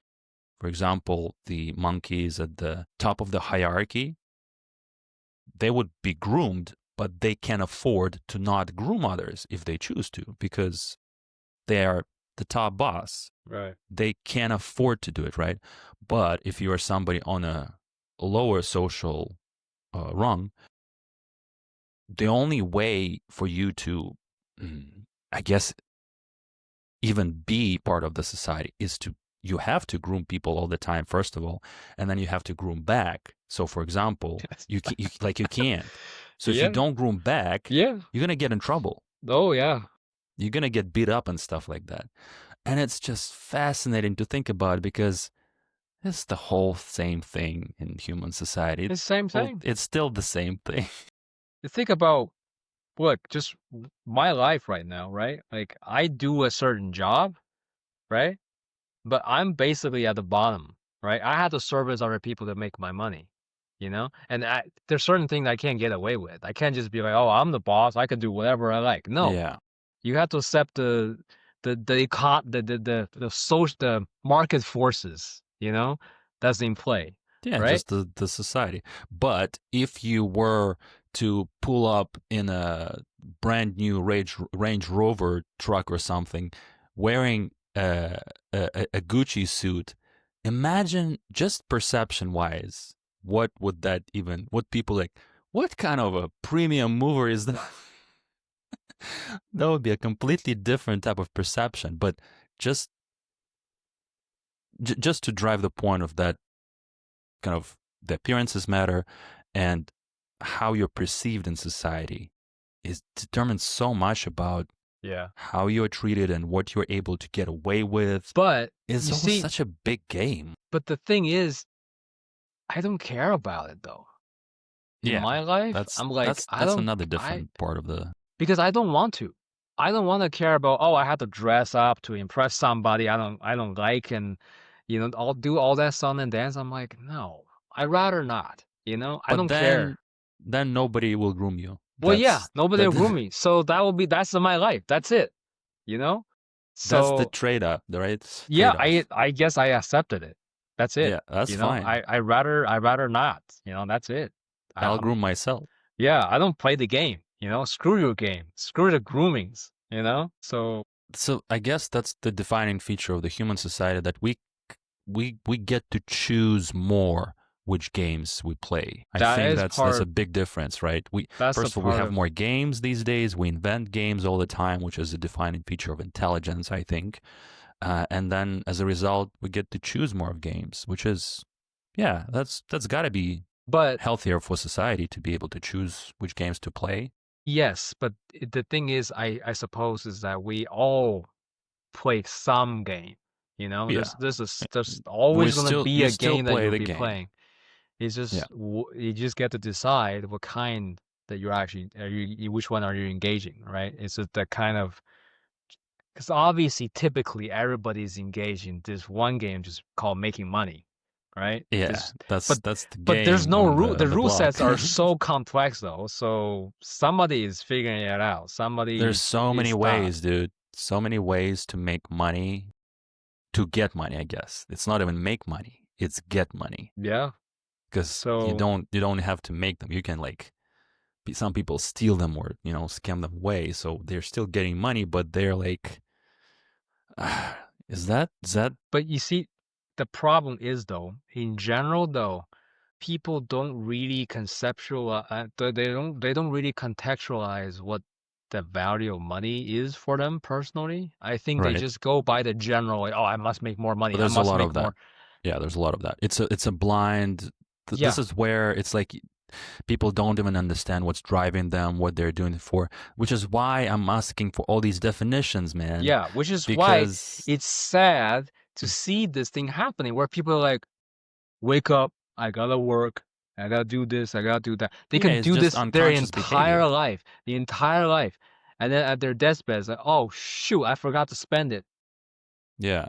you know? Or you forgot to even do anything that's had any actual meaning to you. And then you have all these behaviors like, flashing their blings and driving fancy car. And it's fake, right? It's not like they actually have it. They Right. don't have the money. They borrow the money to show like as if they have all the money. It's like, oh my God, I don't know, man. This kind of people that exists is it's if you think about it, it's just like, yeah, it's like monkeys, playing a show. It's like playing, dress ups and There's a lot of that still. but apparently that's kind of like the vast majority of I mean, that's what a lot of people are chasing after, right? Yeah. I mean, nothing wrong with making money. I'm just saying you you gotta you gotta I have think a there has to be reason. something behind it for sure. Yeah, Yeah. it's because anytime you hear any philosopher talk about it, that how you use money in your decision making process or in your value system, it's never about the money, because money is just like a stand-in symbol for resources I get. But beyond resources, what what I mean, I don't think it's enough for anybody to just have resources and to do what with them, right? It's got to be something beyond that, because that's what that's what human mind is. That's why it's here. It's evolving towards something else, because resources is just environment. It's what we do with it. What are you going to do with this world? What are you going to do with the power that you're able to use Yeah. to interact with this world and shape how things happen? I think it's a really good topic that I'll also think about and will probably revisit in future. But this whole arc about power, man, it fascinated me. It kind of made me want to dip my toe in learning about that section of just psychology and sociology, and maybe read and write a bit about that, because I haven't really been paying much attention to it. But it's such a big part of everybody's life, no matter what, because we all live in a society where any time you want something, you are dealing with the power dynamic. Just kind Yep. of a related anecdote, but it's not super related. But I was just at the library the other day, and there was a man that came up to me and he was mumbling. I didn't even understand what he was wanting, but eventually I figured out he was asking me for money. But I'm looking at him as he's like not a homeless person or anything. It's just a normal man in a library, and he is, I guess, fairly old. So he's trying to figure out how to get back to his course or classes somewhere, and he's asking me literally like, I am in this situation where I do in fact need some money from a stranger because I just don't have any other ways to, like, I need to get to a place. He doesn't have a credit card, he doesn't have a TTC card with the money on it. All he has is some change, and he needs it to get on TTC, get a return ticket, and do his other stuff. So his only options are to approach strangers and somehow convince them or ask them for money, right? I didn't have any money on me, but I tried to think, like, I just gave him some advice. I was like, look, just go on the TTC and just tell them that, like, you are in this situation. You literally can't do anything other than try and get to a place and then later reload your card. But he was in that situation where he has to use some kind of skills or something to get some money out of strangers. And I gotta say, he did it very poorly, because you don't, like, when you come up to people Just money, and you're please. just mumbling, no, but you're just mumbling something. I'm like, what's happening right now? So you see, like, you could even be a bit more eloquent about it. You could be like, it's like, hey, excuse me, I'm sorry to bother you, but I'm in this situation. But he wasn't able to even do that, because I don't know, if this was not an old man, but if it was a young hot woman, do you think I would just leave her hanging there and not figure out something? I'm pretty sure she'd be able to exert her influence on me, dude. I'm pretty sure I'd run to the train station with her and sit her on the train car with my own credit card. But that's an example of it. That's an example of kind of inequality, the difference of skills that we all have, and the fact that we all do appear in these situations where we do need, not necessarily to influence or exert influence of others, but to interact, to exchange, to negotiate. Yeah, That skill is because the base of it all, because we all, everything that you gain or are able to get, most of it, I think, is through society, through other people. that's why, And yeah. Because you see, the other thing is, doing what I do is a big part of learning and kind of training yourself how to be a functioning human being by the work that you do. Because I couldn't even, I mean, I was before all this, I was, locked in my own room and basically doing nothing, you know? Where I can even recall that my social skill got deteriorated so badly. Literally, I just could not even talk to people at one point because I yeah, was like, I'm like this guy mumbling on something incoherent, because I couldn't even form words anymore. Because if you don't talk to people, your speech and whatever else thinking just yeah, it deteriorates. atrophies. So now that I have this word, this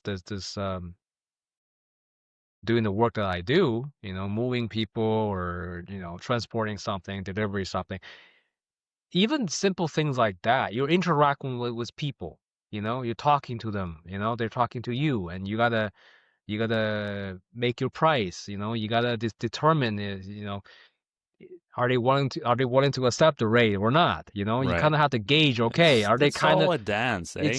it is, and that trains you to be okay. This is how it is. This is what it means to be a functioning person in society, right? You're negotiating all the time.